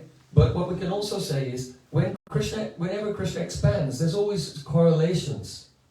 For example, Krishna and Balaram are there in Vrindavan, then in Dwarka, they're Krishna and Balaram in Dwarka, or in Mathura. And so then they become Krishna, Balaram, Pradyumna and Aniruddha in Dwarka, and then they expand and become Vasudeva, Sankarshan, Pradyumna and Aniruddha in Vaikuntha. Like this, you see. So when Krishna expands and his Chaturvyu expand, they always have their correlative form on the next level down. And that's true for all their associates as well. I mean, let's say, take Radhika for example. Radhika is Radhika, then in Dwarka she becomes Rukmini, and then she becomes Lakshmi, and then her shadow in the material world is Durga. It's her Chaya, her shadow. So there's correlation in the Supreme Lord and the Shaktis, and all the Parikas as well. You have in Braj Madhumangal. Madhumangal in Vaikuntha is Narad Muni. Yeah, like this. You have Sridham in Braj is there. But then Sridham in Vaikuntha is Garuda.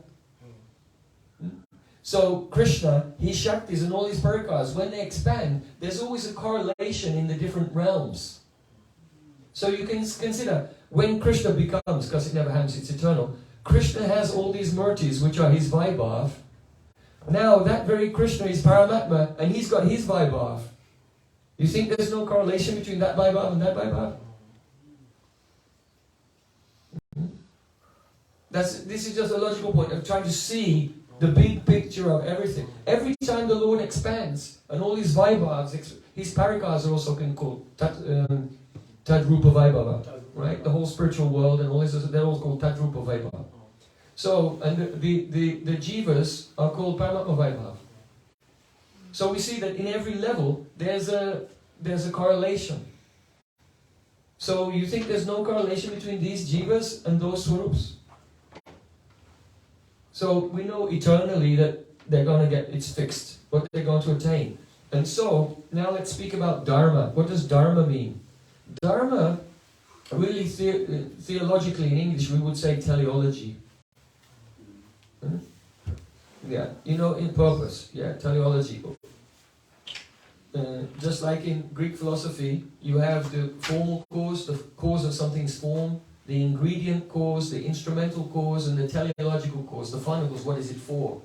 In other words, its very existence points towards a particular goal.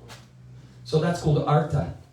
That's called artha. You have 4 purusharthas, dharma, artha, kama, moksha. These are the 4, and then you have pancham purushartha. So the panchama purushartha, artha means purpose, right? The panchama purushartha, the 5th purpose is praying. And so that's Jaiva Dharma. So when we say bhakti is the dharma of the jiva, doesn't mean that bhakti is in the jiva like milk in a coconut. It means that bhakti is the dharma, it's the intrinsic teleology of the jiva. That means it's his purpose. In other words, he exists especially for that. So now we have a situation where you have a jiva. All the Swarups can be there, you can say, but his Swarup is there and it's not trivial, because as soon as you remove the upadhi of time, that's who he is. He attains that Swarup and it's fixed. And he exists for that, that's his dharma as well. So now everything's Srila Bhaktivinoda Thakur, if it's seen in the correct light, it doesn't contradict at all anything that Srila Jiva Goswami Pad is saying. But rather, it's you begin to appreciate it in a beautiful sense, that all the different pieces of information throughout all the Sangarbhas are integrated and synthesized into one presentation in Jaiva. But you don't misunderstand it. It's the misunderstanding that causes the confusion, and then you'll start to pick one or the other. Okay? So, intrinsic teleology. Now, Chaitanya Mahaprabhu taught Jiva Swarupoi Krishna Nitya Das. If a person says there's no fixed correlation between this Jiva here and that Jyotirang Sabut over there, which of course I keep saying, it's not, but I'm just speaking in a Kanda Darshan, because the people who are opposing Bhaktivinoda Thakur, they have Kanda Darshan, otherwise they wouldn't be opposing. So you say this Jiva over here is the Vaibhav of Paramatma, but he's not related to the Vaibhav of Krishna. Then you have to say Jiva Era Swarupoi Paramatma Nitya Das. Right? You have to say that. That's his actual identity. But our acharyas don't say. They say Krishna Nitya Das. So even though he's the Paramatma Vaibhav, even at that time, he's still, his Swarup is, that means his nature is that he's Krishna Nitya Das. The upadhis, time, the relation with the Paramatma, which is only a vision, a partial vision. Ultimately, he's related with Krishna, and that's his Swarup, and it's there. And he exists for that. It's Jaiva Dharma, his purpose. Then another one, very important, in the Mahaprabhu's explanation of the Atmarama Slok, there he says, Jiva Swabhav Krishna Das Abhiman Atmadeya Jnani Achadite Se Jnan. The Swabhav, the nature of the Jiva, is Krishna Das Abhiman. To have the Abhiman, I am Krishna's servant. But, now someone may say, no, that just means it's his Swabhav to attain that. Right? Because that's what they say. They say, yeah, the Krishna Das Abhiman, it's your Swabhav to attain it. It's something else. It doesn't mean that you actually have it. But Mahaprabhu said, Atmadeya Jnani Achadite Se Jnan. That knowledge of the Abhiman being Krishna's servant, say Atmadeya Jnani is Achadite, is covered by Atmadeya Jnana, the knowledge that the body is the self. When you think the body is the self, then the Abhiman of being Krishnadas is covered. So those are Mahaprabhu's statements. So those are making a very extreme separation cut. The Paramatma's over here, and the Jivas, the Paramatma Vaibhava, and they're related, and this is over there. This is their Kanda Darshan. It's their divided Darshan. Because, first of all, those divisions of time and space don't exist. And Mahaprabhu himself is confirming that. So, in this way we can reconcile everything. 100 questions. There are some other topics, like what's the relationship between a substance. You see, Samyog Sambandha is between two substances, but between a substance and its vritti, it's actually inherent Sambandha. So is the jiva if you're talking about the jiva and God obviously is a vastu. So is the jiva a vastu or is he a vritti? Is bhakti a vastu or is it a vritti? Well, personified is right. Yeah, so I'm not going to go into that today. I have to write it all out now. It'll probably be another book. Okay, now I said, remember at the beginning, I said we can discuss this subject from 2 points of view. One from the point of view of Parabrahma and one from the point of view of Shabda Brahma. So this is super interesting. We've described it first in terms of the actual Swarup of Bhagavan and the Swarup of Paramatma and the Swarup of the Jiva. Now I want to discuss it in terms of Bhagavan's other Swarup, Shabda Brahma. So in the 11th canto, Sri Krishna says, Mayopa Brimita Bhumna Brahmana Nanta Shaktina Bhuteshu Goshurupena Vishesho Naiva Lakshate. Which means, the Veda, which is spread everywhere by me, who possesses many forms and who pervades everywhere as Brahman, and who possesses unlimited powers, that is perceived by the wise as Nad Brahma, within all beings, just as subtle as the thread, the fiber within the stalk of a lotus. So this is a discussion of Shabda Brahma. So the first thing that Krishna is saying here is that Shabda Brahma is everywhere. And that Shabda Brahma in the form of Nad, which is the subtle form of the Bij Om, the Supreme Lord has established it in the heart of every living being. So what that specifically means is, though Shabda Brahma is everywhere in its avyakta, unmanifested form, it becomes Nad in the Mool Adhar Chakra of every living being. And when the person, by mercy of a sadhu, engages in bhakti and begins to chant the holy name, then this Nad, Brahma, rises up from the Mool Adhar Chakra. That's on the level of Pran.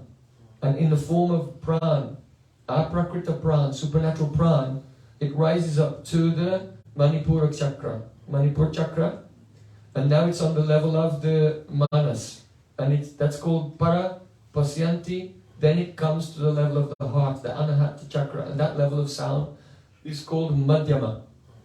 And there it manifests actually with its Tato Bhutri Brida Omkaro. And its three aspects, Om. And the Om vibrates within the heart. And then that Om reveals its Swarup as first Brahman, then Paramatma and Bhagavan. So that's how you realize God, by chanting the holy name. Just in brief. And I'll be explaining this next week. I'm going to Eugene, and the topic for the festival in Eugene is Nam Tattva. So we'll be going into all the details of this Siddhanta there. So, Will the ones that, if we don't travel with you, will we be able to see? it's everything's live streamed. Hello to everyone on the live stream. Chaitanya Academy Very well. International. Go on Facebook, Chaitanya Academy International Facebook page. So, I won't go into all the verses, but just one verse is very, very important. Srinoti ya imam spotam suptasote sunyadrik yena vadvajate yasya vyakti akasha atmana swadhamno brahmana sakshad vachika paramatmana sarvamantu upanishads veda bija sanatanam.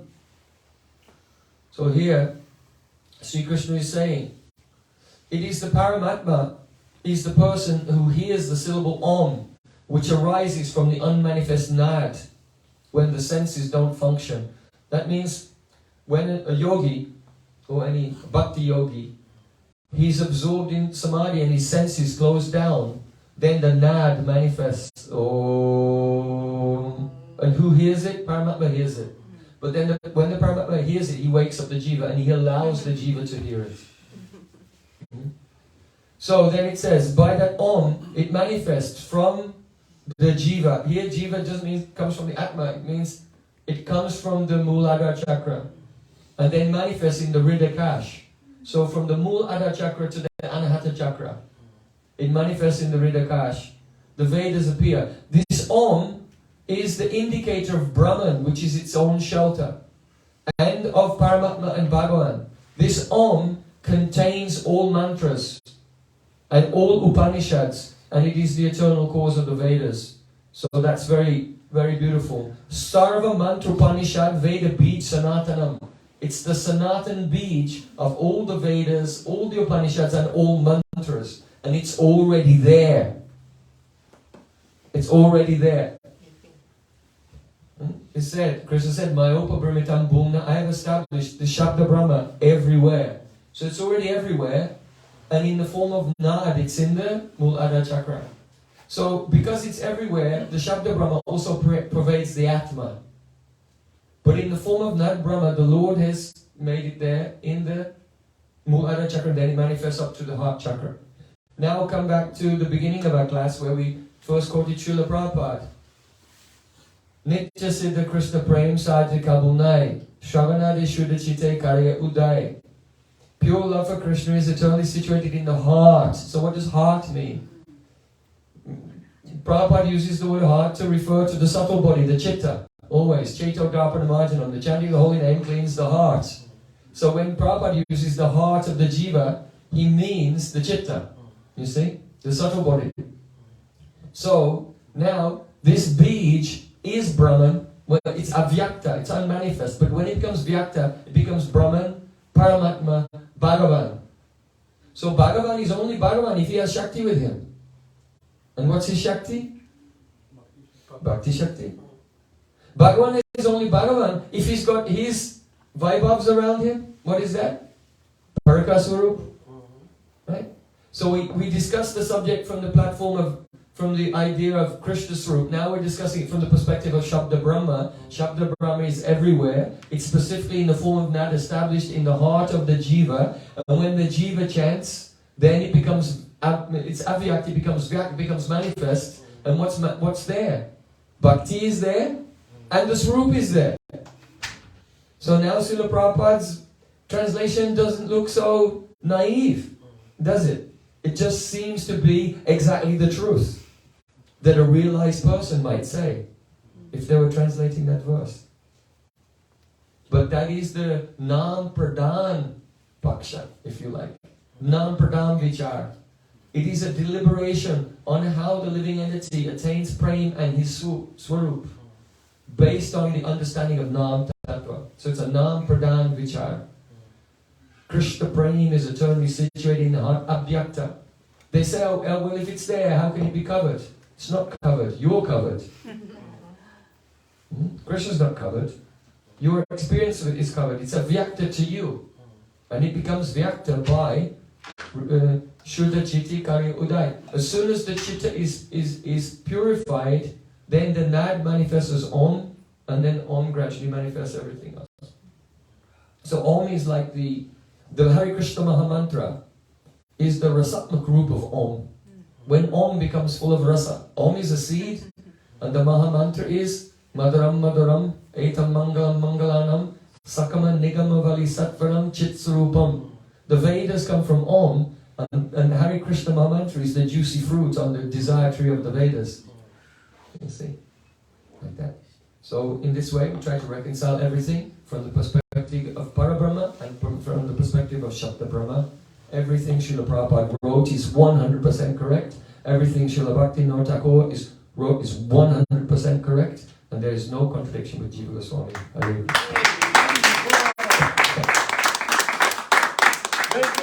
quick. Please translate Upadan. Upadan. The word Upadan just means ingredient. The stuff that something is actually made of. So, you know, if you make a cake, then the ingredient is whatever, raisins, flour, sugar, milk. Yes. So whatever you put in your... So the ingredients that you make something, that's called the Upadan Karma. Okay? So are we done? Is it everyone satisfied? I have some questions. Please come back. Okay. Please don't leave. Stay. Stay in Alachua. Sisi Radha Govinda Juki Jai Sai Gauri Ki Jai. Let me ask I have some questions. No, if you have some questions, yes. Okay. So, I'm here to defend the thesis. but in the context of the jiva's unfolding experience, because a lot of the difficulty has not been around, because Gurudev used to also use the word constitution.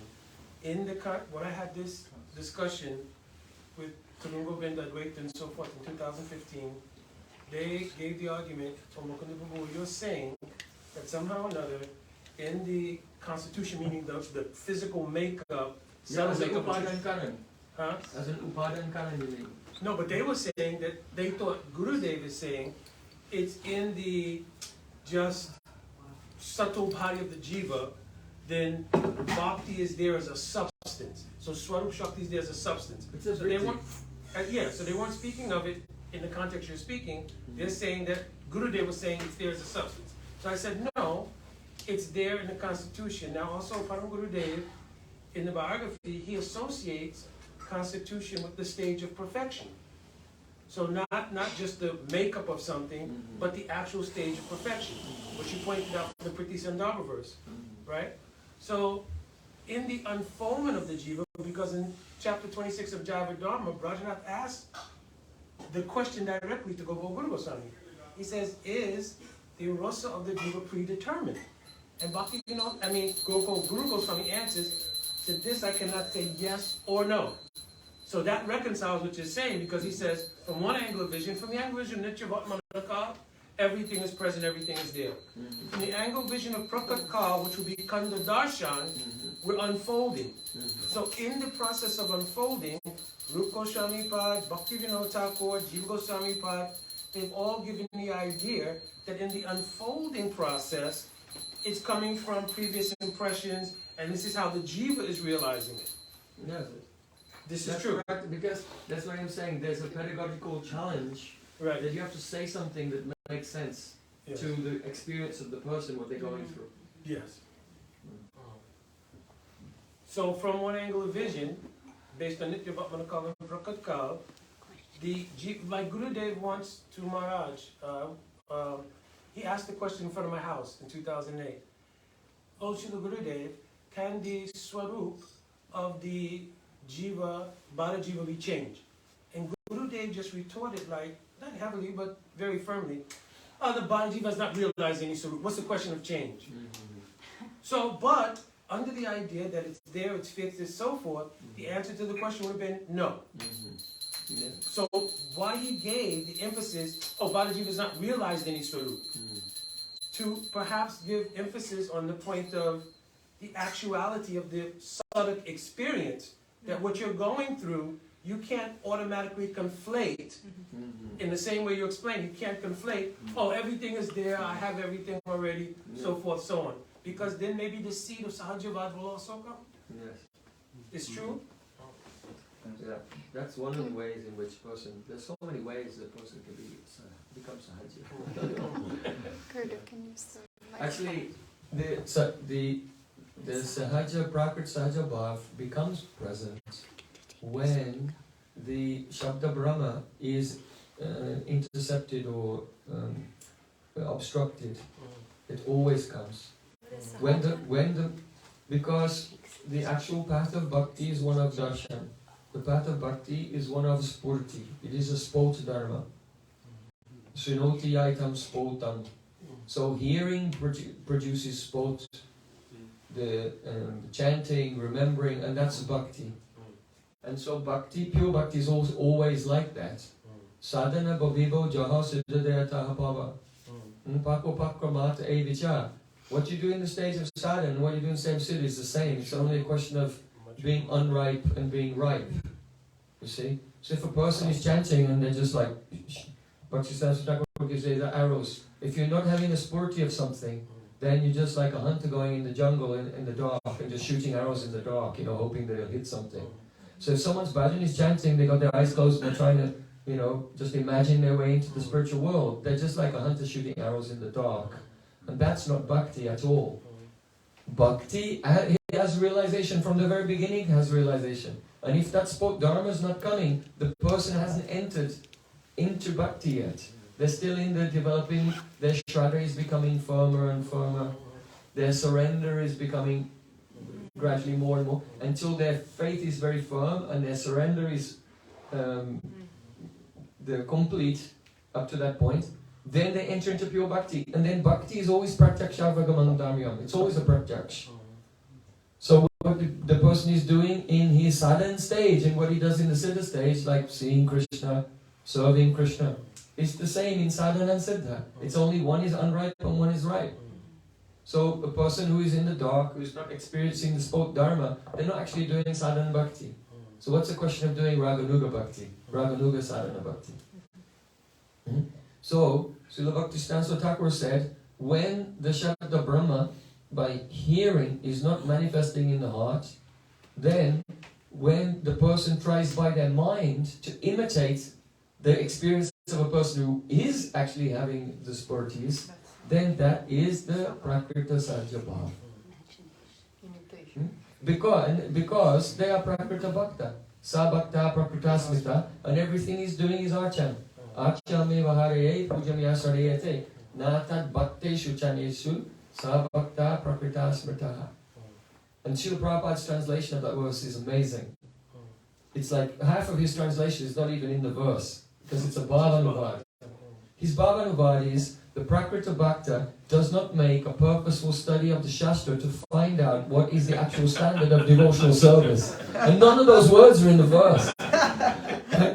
And you think, what kind of translation is this? But when you realize actually Bhakti Tattva, then you think, Prabhupada's a genius. His translation is just amazing. It's perfect. Any other question? Ganesha. Yes. Ganesh.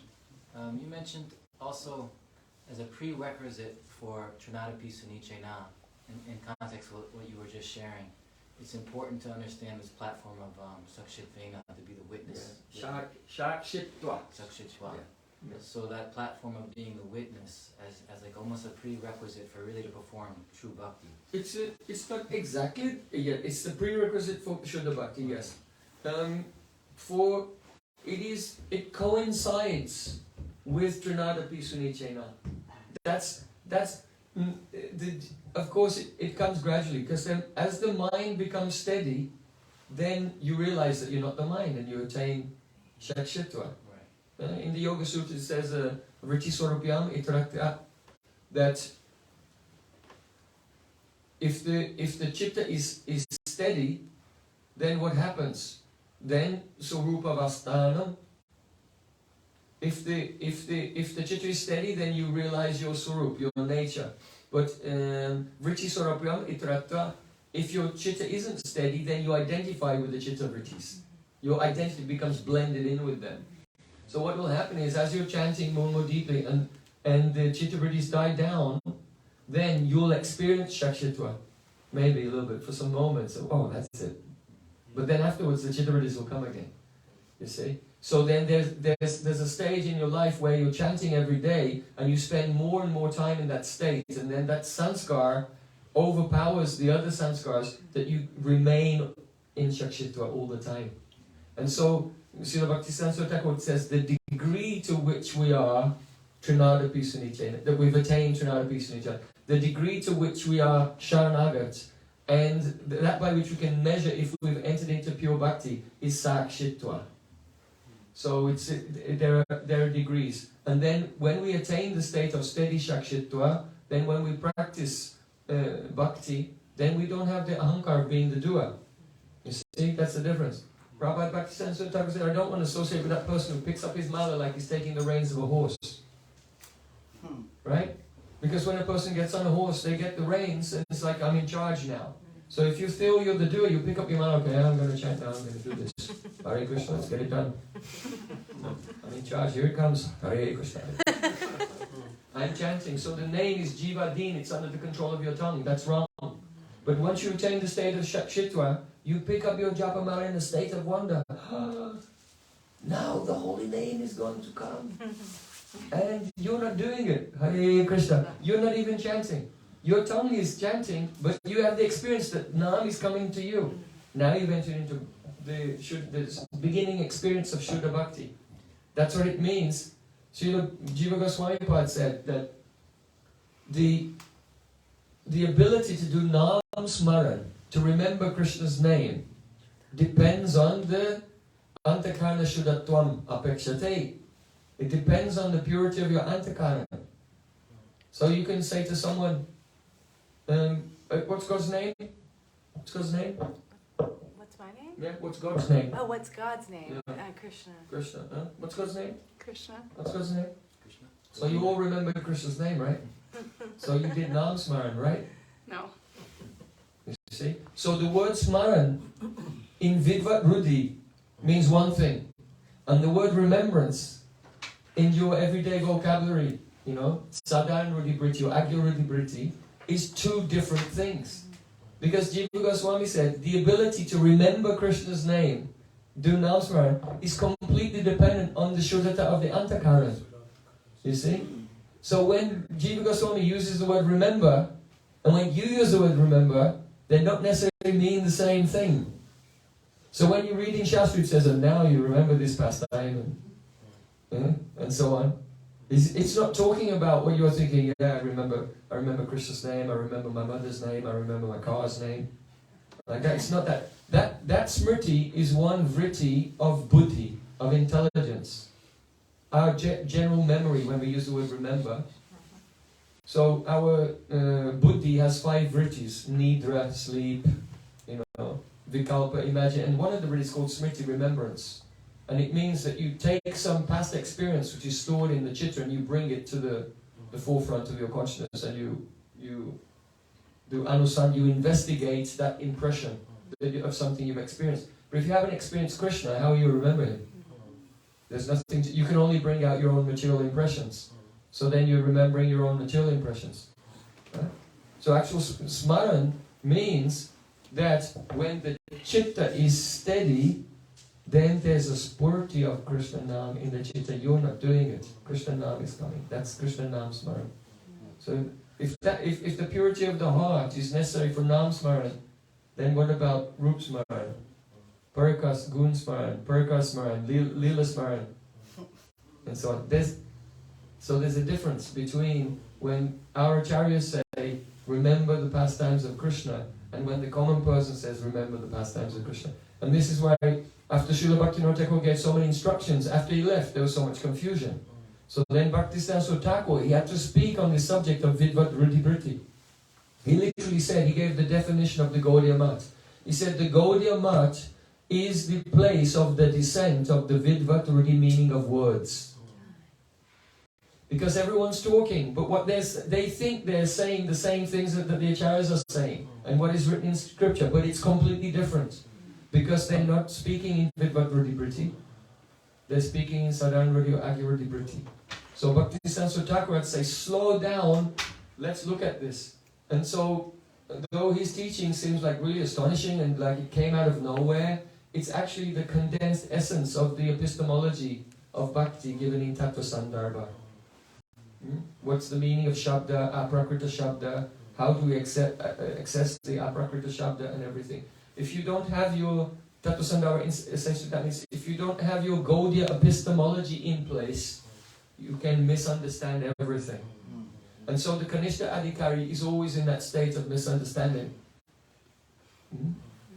And therefore he needs Sadhu Sangha of Madhyams and Uttams so that he can adjust his understanding to come to the Vidvat Vritti understanding and enter into pure Bhakti.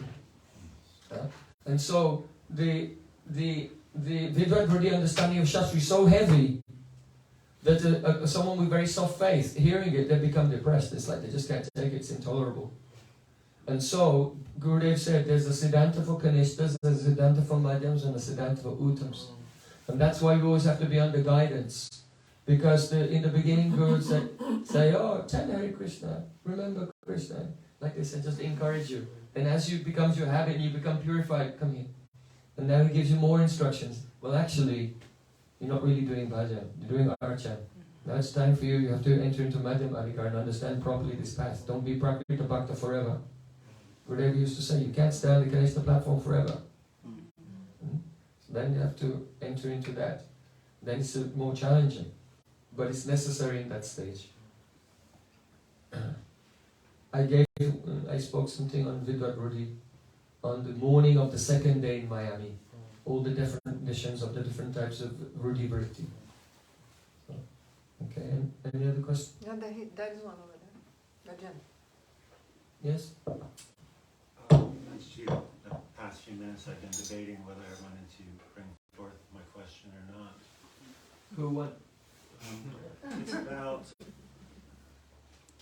I've been listening all morning and just kind of really appreciating all the information. And it massively makes sense to me in so many ways. Yet, there is a place where it falls apart for me. I just have a hard time. Maybe I'm just misunderstanding something that was said, or maybe I just sit in a place with a different viewpoint. And what it has to do with, and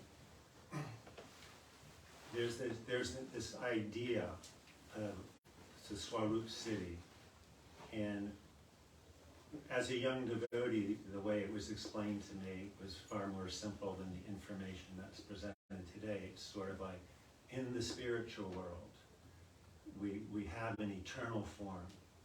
Like maybe you're a gopi, or a cowherd boy, or a blade of grass. And so this conversation very much was connecting to that for me. And you spoke about really, really interesting, the idea that there is this fixed Swarup, and it's very interesting. Even Krishna knows everything, so even though there's still a path allowing for free will in one's journey, there is this particular form. And so that's really what my question is about, this idea of a particular form. And is this rigid, like, so my Guru Maharaj, I've heard different people say, oh, he's, in the spiritual world, he's a gopi. Someone else writes a whole paper, no, in the spiritual world, he said this and this indicates he's a cowherd boy. And I'm kind of like, no, to sort, the form that manifests, so to speak, the form of a gopi or a blade of grass or whatever the form may be, whatever that conscious form may be that's being experienced, I'm questioning.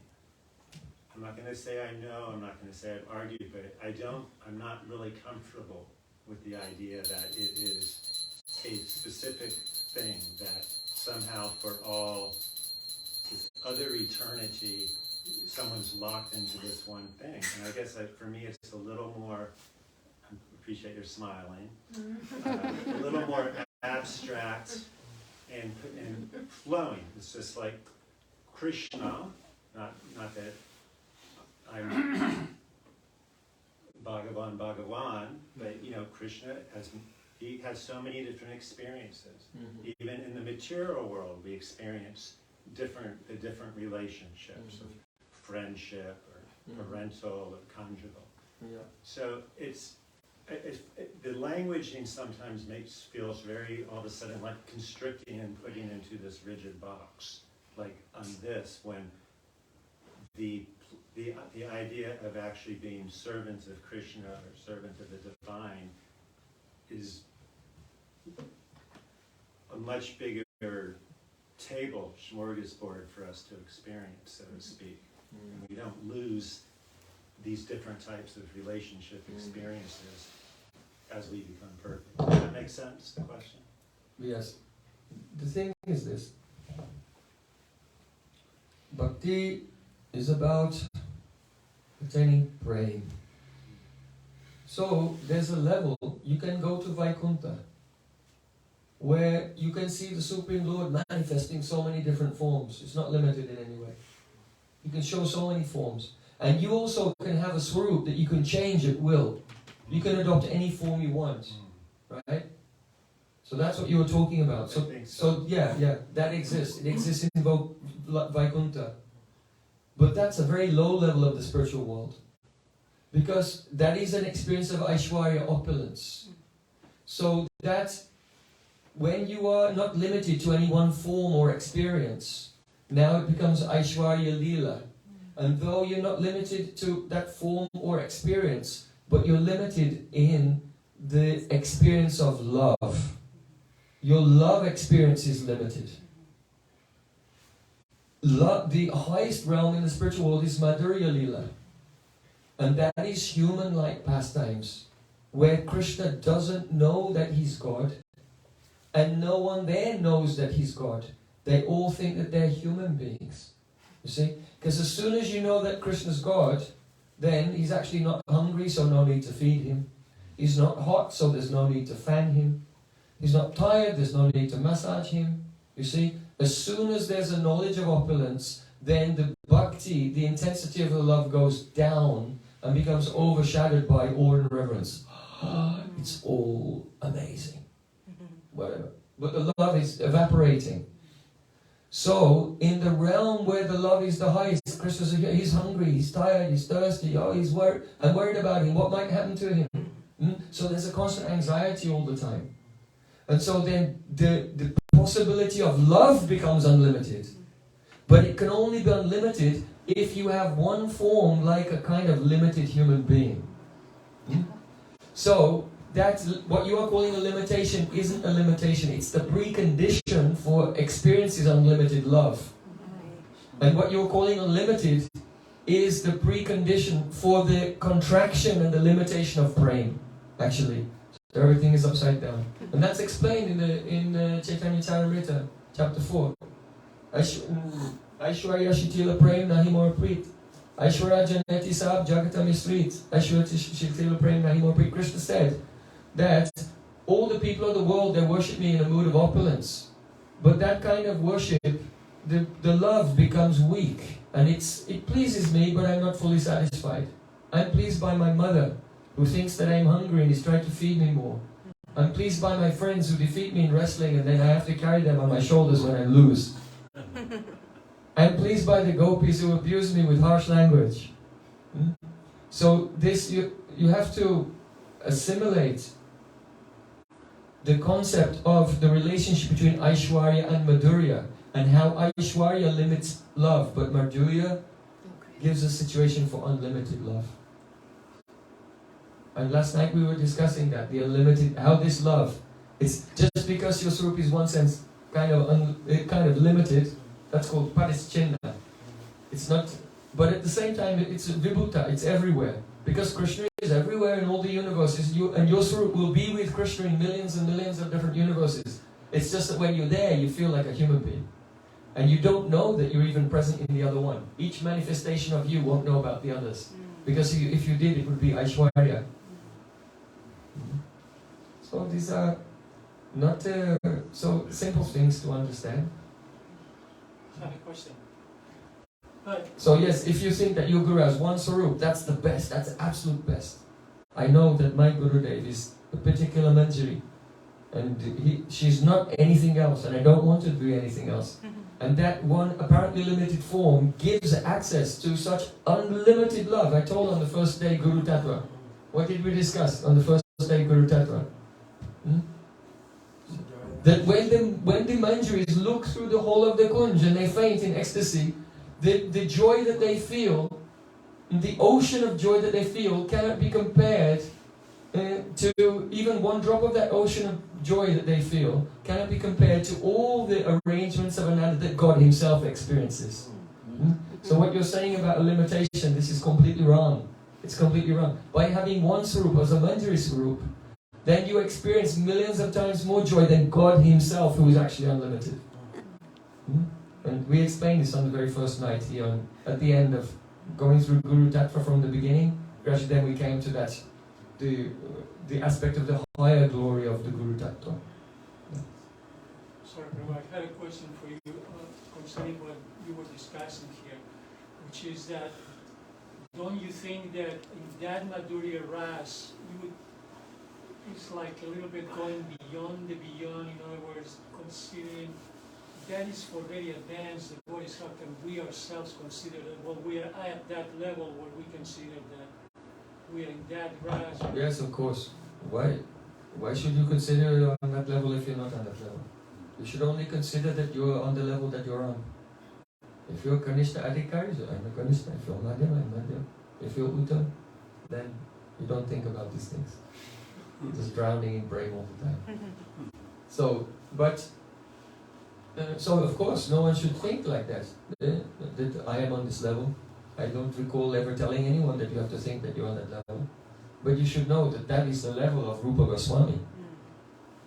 That is the level of Srila Bhaktivinoda Thakur. That is the level of Srila Gurudev. And that is the level to which they are inviting us by their causeless mercy. And that we can one day, in some distant future life, if we always cry out to Rupa Goswami and Swarup Damodar Goswami, our acharyas, after some lives, we'll attain that level by their mercy. Is it clear? I'll write some other questions another time, but now also, sometime back, you were going to work on one book. And one time you were going to work on one book. And of course, in Gaudiya theology, in this line, it is considered that only becoming Nitya Sakhi, Nitya Sakhi is only available position in Madhurya Rasa. But in Vallabh Sampradaya, others, what is the situation there? Is it like Swakiya or is it like Priya Sakhis? Because in Ujjalimani, it mentions that those who came into the heavenly planets, they were Priya Sakhis, but they're all Nitya Siddha. So there's no... There were already expansions of the Priya Sakhis in the first place. Yes. Yeah. So there's no scope for... And there's no Anugati in our line to become a Priya Sakhi anything anyway. But, so, there is no position in Madhurya Rasa except being Nitya Sakhi. Yes or no?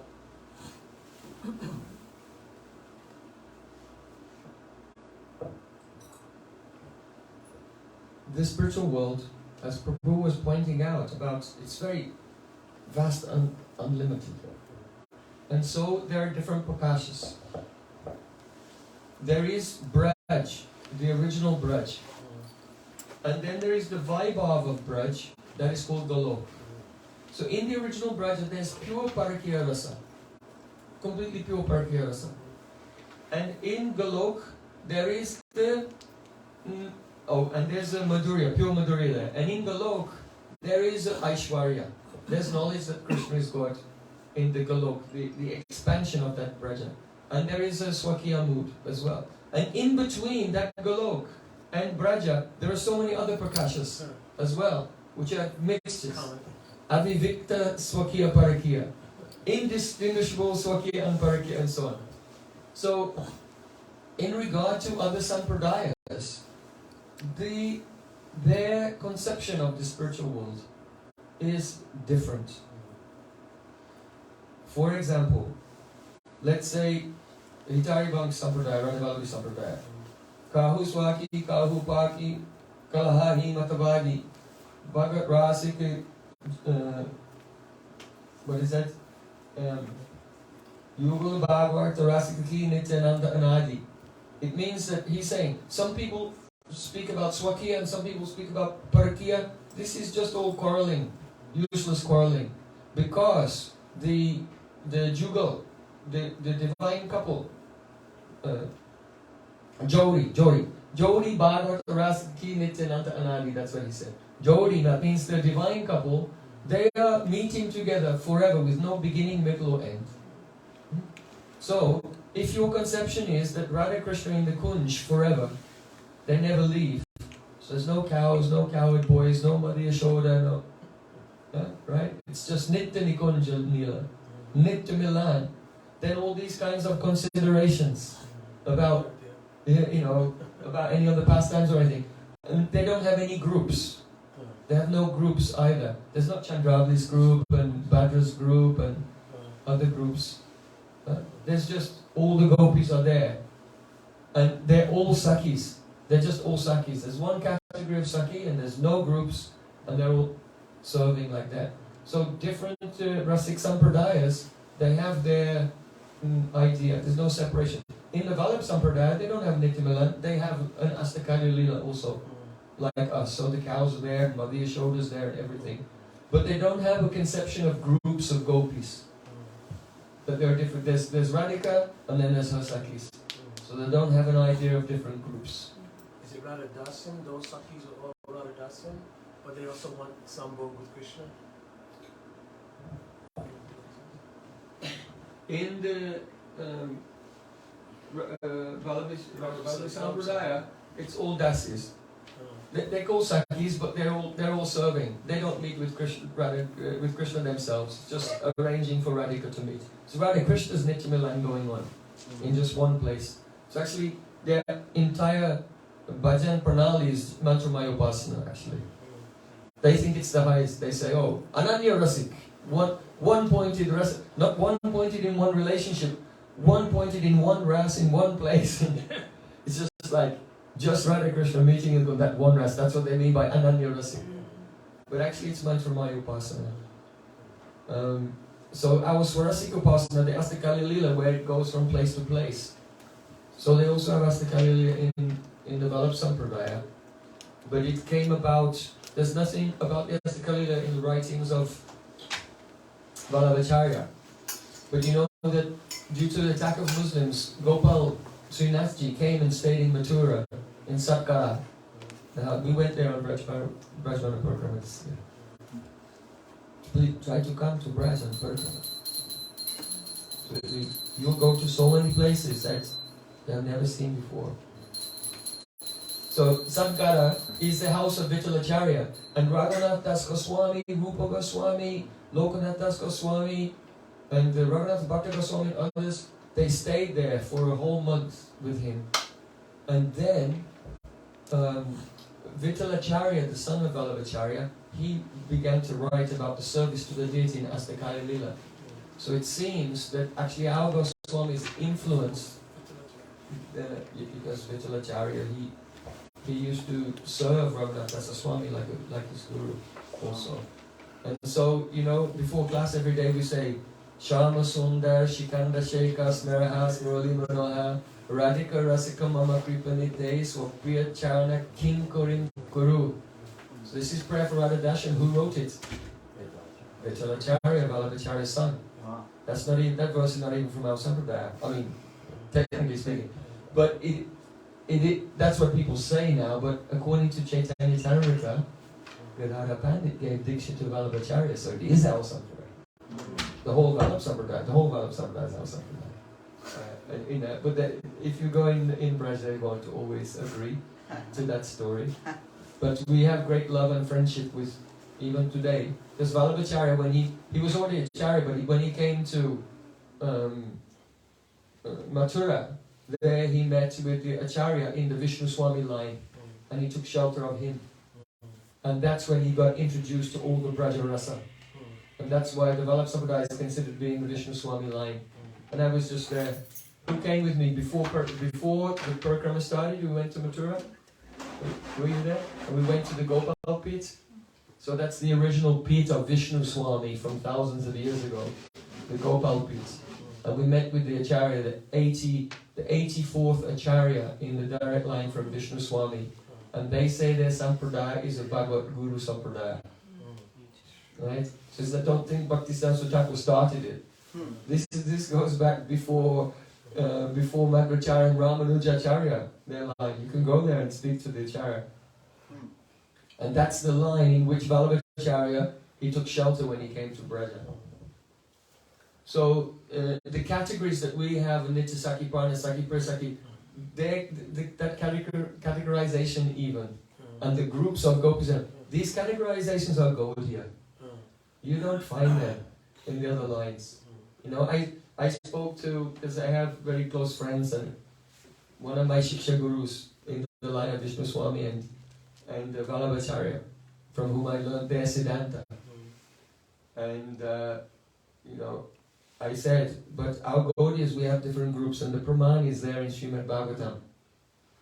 Upagiyamana Udgayan, Vanita Shatayutapa, Vibrad Malam Vaijantim Vyacharan Mandanam Banam. It's in the Rasalila when it's a Upaginama Udgayan. The Krishna and the gopis are singing. First Krishna singing, then gopis are singing. So it's the original Samaj Gayan, Sankirtan. It's the original Sankirtan, it's there in the Rasalila. And it says there, Vanita Shatayutapa, that Krishna is decorated with the garland of Vaijanti garland, and he's wandering and beautifying the bank of the Jamuna river, and he's surrounded by Vanita, young ladies, Shatayutapa, in Shatayup, in hundreds of yutas. So there's the Praman, because all our Gaudiya Siddhanta is based on Bhagavatam. So there's the Praman. There's not one group of gopis serving Krishna. There are all these different groups. And of course the different Pramans come in. When Krishna reappears from the Rasalila, then how the gopis receive him. Some take his feet in their lap, some take his balls, some take his arm on their shoulder, some are standing far away, and so all the different mentalities of the different yutas is meant, but it's not openly described. So Jabhagavata Pada Vaishnavastani, Ekanta Shaikaro, Chaitanya Charan. Unless you come to the Gaudiya line, cannot know what Bhagavatam is actually saying. I'm begging one more question. Bhaktisiddhanta Thakur said, whatever rasa is in all the other rasic sampradayas in Braja, it was like an overspill from associating with Gaudiyas. To all my friends in other sampradayas, my pranam. Don't get angry with me, but and it's very interesting because, you know, I also I learn a lot of verses from in Braj Bhasha, Braj Bhasha verses, and I always see, not always, but I only use the Braj Bhasha verses which have a mool in Sanskrit in our Goswami's literatures.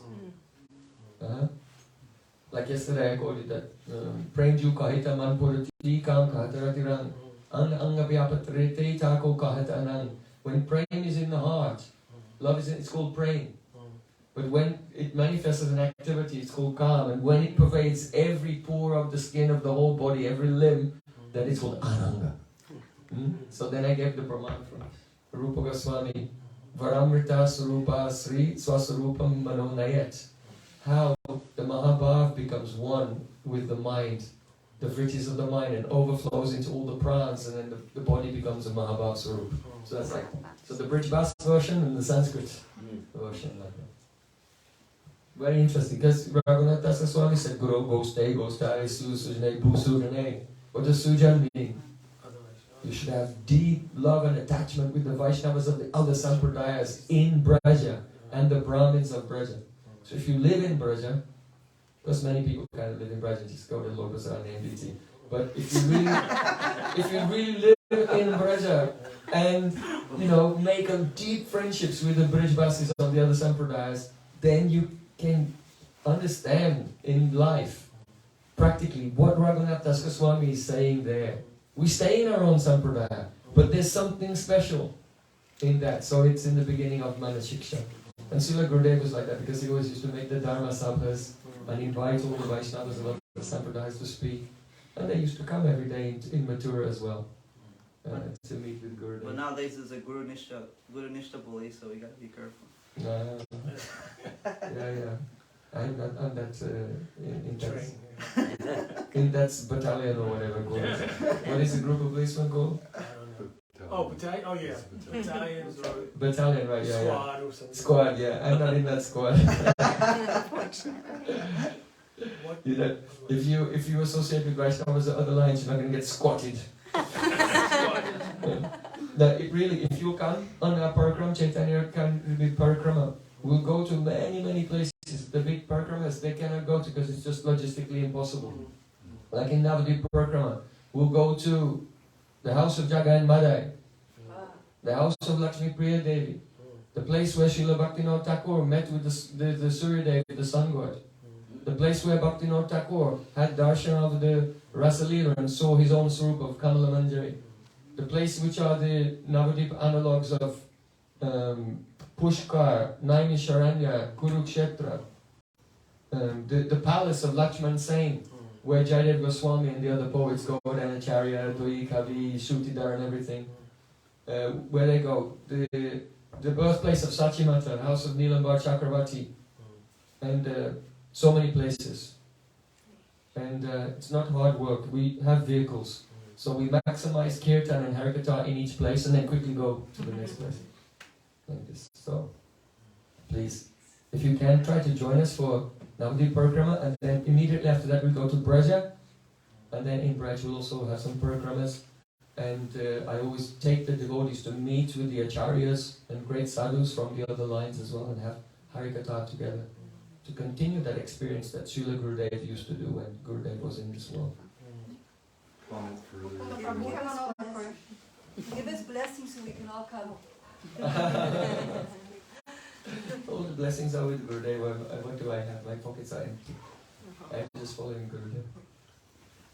Yeah. So if you can expand a little bit. So the thing is the devotees, when they look, you gave the dates, but their details are not there. So to get the details, you can write to me. Prem108@gmail.com. PREM, only 4 letters. Prem108@gmail. Or if you go to our to Facebook and look Chaitanya Academy International, you can write there, and someone will send you the details. Or you can write to me also by messenger on Facebook, and we'll send you.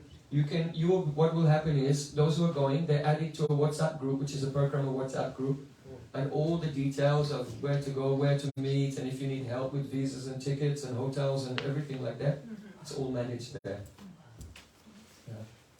The last, because I know it's the thing. Anybody else? Because I don't want to feel like... No, please. I mean, you already touched on it to some extent, Prabhu, but just since you mentioned that on the process of Smaran, it's not something we can force ourselves into. We can't force the former pastimes of Krishna into our mind. So then, before we've reached that stage where we are getting those forties, what actually is our practice to actually, I guess, develop that or invite? Again, I don't know if it's something we cultivate or if it's something that we just kind of invite and wait for it to descend. So yeah, how do we practically reach that stage of receiving those forties? So first of all, one should try to chant and hear the holy name. Srila Prabhupada used to say, hear, become clear. Once a devotee said, when I'm chanting, my mind is going here and there, what should I do? Prabhupada says, you chant with your mouth, you listen with your ear, what does your mind have to do with it? So Srila Prabhupada was very heavy on this point. Now Srila Gurudev, mainly he was preaching to devotees who've been practicing for some years. So he used to say, you can, in your mind, you can go to Govardhan, give pranam at the place, you can offer flowers to the deities. You can worship Thakurji in your mind. You can choose a verse, like, Bhajan Rahasya is full of verses. You can choose a verse of Bhajan Rahasya, go through it systematically like this. Or Venu Geet, or Bhakti Rasayan. And you chant Hare Krishna and then stop and then say that verse, whatever it is. Bande Nanda Brajestrinam Padarenam Vishta Sahaya Samharikadut Gitam Punati Puna, and then again Hare Krishna, Hare Krishna. And deliberate. And the Gurudev said that. But even this is like, it's not religion, it's our chant. Because the thing is that unless you have a habit of, if you're not in the habit of chanting a lot, and you're committing namaparad, basically chanting will be so dry, like walking through a desert, and you won't increase your chanting. So Gurudev would know the art, how to encourage people, and say, oh yes, you can chant and you should do this. This was to encourage it, to get them in the habit of chanting more. Chant more and more. You can remember some verses, so chant more and more. And increase. Then when you increase to, 32 rounds, 48 rounds, 64 rounds, like that, the influence of the name will become, make the mind become very peaceful. And so then you go into Siddhanta. I've written one book, it's called First Aid for Chanting the Holy Name. Have you seen that book? I've not, no. Okay, you try to get it. You can purchase it, maybe some of our devotees have it. Otherwise, you can ask Navita or Vishaka, and they can give you an electronic copy also. So in this book, I identified 15 problems that a devotee has when he picks up his japamala. 15 things that which are immediately there. Like not recognizing that the name is a person. Being preoccupied with your worldly situation. There are so many inattentiveness, wandering of the mind, so many things, impatience. It's like 15 problems which are there. Generally, they're very common. And then I compose one verse in Sanskrit. And in this verse, there are 10 solutions that solve these 15 problems, all in one verse. So it's just an adjustment. That's what's called first aid in chanting the holy name, because actually to chant purely, you need sadhu sangha or pure devotees. But still, there's something you can do. You can adjust your attitude in relation, adjust your position in relation to the aprakrita tattva of Nam, so that you can gradually give up 10 types of namaparad as well. So you can read this, it will help.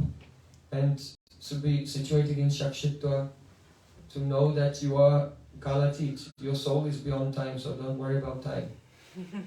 Don't be impatient. Darsha means that you are seen. Don't think you can see God and see Krishna and see the name. That you are being seen by the name. And Vastu Shakti, also that the name has Vastu Shakti, its own power. You cannot know the name by your power. Nam Prabhu has to manifest his own Shakti to you. So these are different things. One part of the verse, Jivanasando, means that Gurudev said all bhajan takes place in the junction between life and death. In other words, when a devotee is really doing bhajan, he feels like, I'm going to die without Krishna. And I'm going to die just now. And one of the characteristics of the moment of death is there's a humility comes, because you're so helpless, and that humility causes a surge in bhakti, in the path of bhakti. You see, so to remember, we forget that, we pick up our mind, Hare Krishna, Hare Krishna. So I've written one verse that reminds you of all the things. You should think, I should chant as if I'm going to die today. Shastra says that religious activities should be performed as if Yamaraj has already grabbed you by the seeker. You're about to die. And educational activities should be performed as if you're going to live forever. Right? Let's say someone decides, I'm going to, study Bhakti Swami Sindhu and Ujjwala Nilamani. It will take years. So if you think you're going to die today, you'll never do it. So when it comes to education, you should always think, I will live forever, when you're doing educational pursuit. But when you do bhajan, when you do your chanting, your worship, you should, I'm dying right now, I'm about to die, Krishna save me. Like that. But we don't do that, we don't have that urgency. So I've composed something in such a way to remind of the metaphysical aspects and also the components of our mood when we chant. And if you chant like that, then you won't have to remember anything. You'll just be so desperate and crying to Krishna that you'll start immediately, the reciprocations will come, and the sporty, Krishna's form, his beautiful lotus feet, and your heart will tremble. It will come very, very soon. But for those persons who, they still have so many obstacles and everything, Gurudev has encouraged, oh, you know, in your mind you can do parikrama, go over there, you can do this and that. So, Yagi Krishna Nam Karibai Sadhu Sangha Karo. Jagannatha Pandit said, if you want to chant pure, you have to do Sadhu Sangha. Without Sadhu Sangha, Namakshara Bahirai Bhati Nama Kabulnai. Only producing the syllables, external syllables, this is not the holy name. It's Nityam Bhagavata Sevaya. Nasta Preshita Bhajeshu Nityam Bhagavata Sevaya. Serve the book Bhagavatam and the person Bhagavatam as well. And by this, Nasta Prayeshu Abhadreshu. All inauspicious things, they'll be. Prayeshu is almost destroyed. That means that realization will come while you still have an artha. This is the meaning. But when the anarthas are mainly destroyed, but there's still some anartha, but realization will come anyway. But here, abhadrani, the inauspicious things, if you look at the Tika, Vishwanath Thakur said it means nama parad. So without serving the Vaishnavas, the Bhakta Bhagavats, we will not develop the sensitivity, the intensity of purpose, and the clarity to give up our nama parads. But as soon as you give up nama parad, nishta hoila upajoy premara taranga, the waves of love start to rise up in the heart. Taramaji sarvashastra nama sankirtan, niraparad nam laile, pai prema dan. If you chant without offense, praying comes. So that means here praying means Shuddha Bhakti. It's ruchi, asakti, bhav, and then praying. Like this. Yes, bro. What side? Dan and Jai should have come and picked me up like 15 minutes ago. Where is he? He said he'd pick me up at 12:30. I can message him. Yeah, just send him a message and say, he's like, You need to get back, I'll drop you on the way home, because I have to get home. What's the man's first call? yeah. Arti. Not yet. Arti. Yes. Okay, so we'll just, this is very important. We'll just end there for today. And everyone, please stay in touch. We're going to Eugene, New York. Don't forget North Carolina. It will be a residential festival. It will be so nice. And I hope I can see some of you.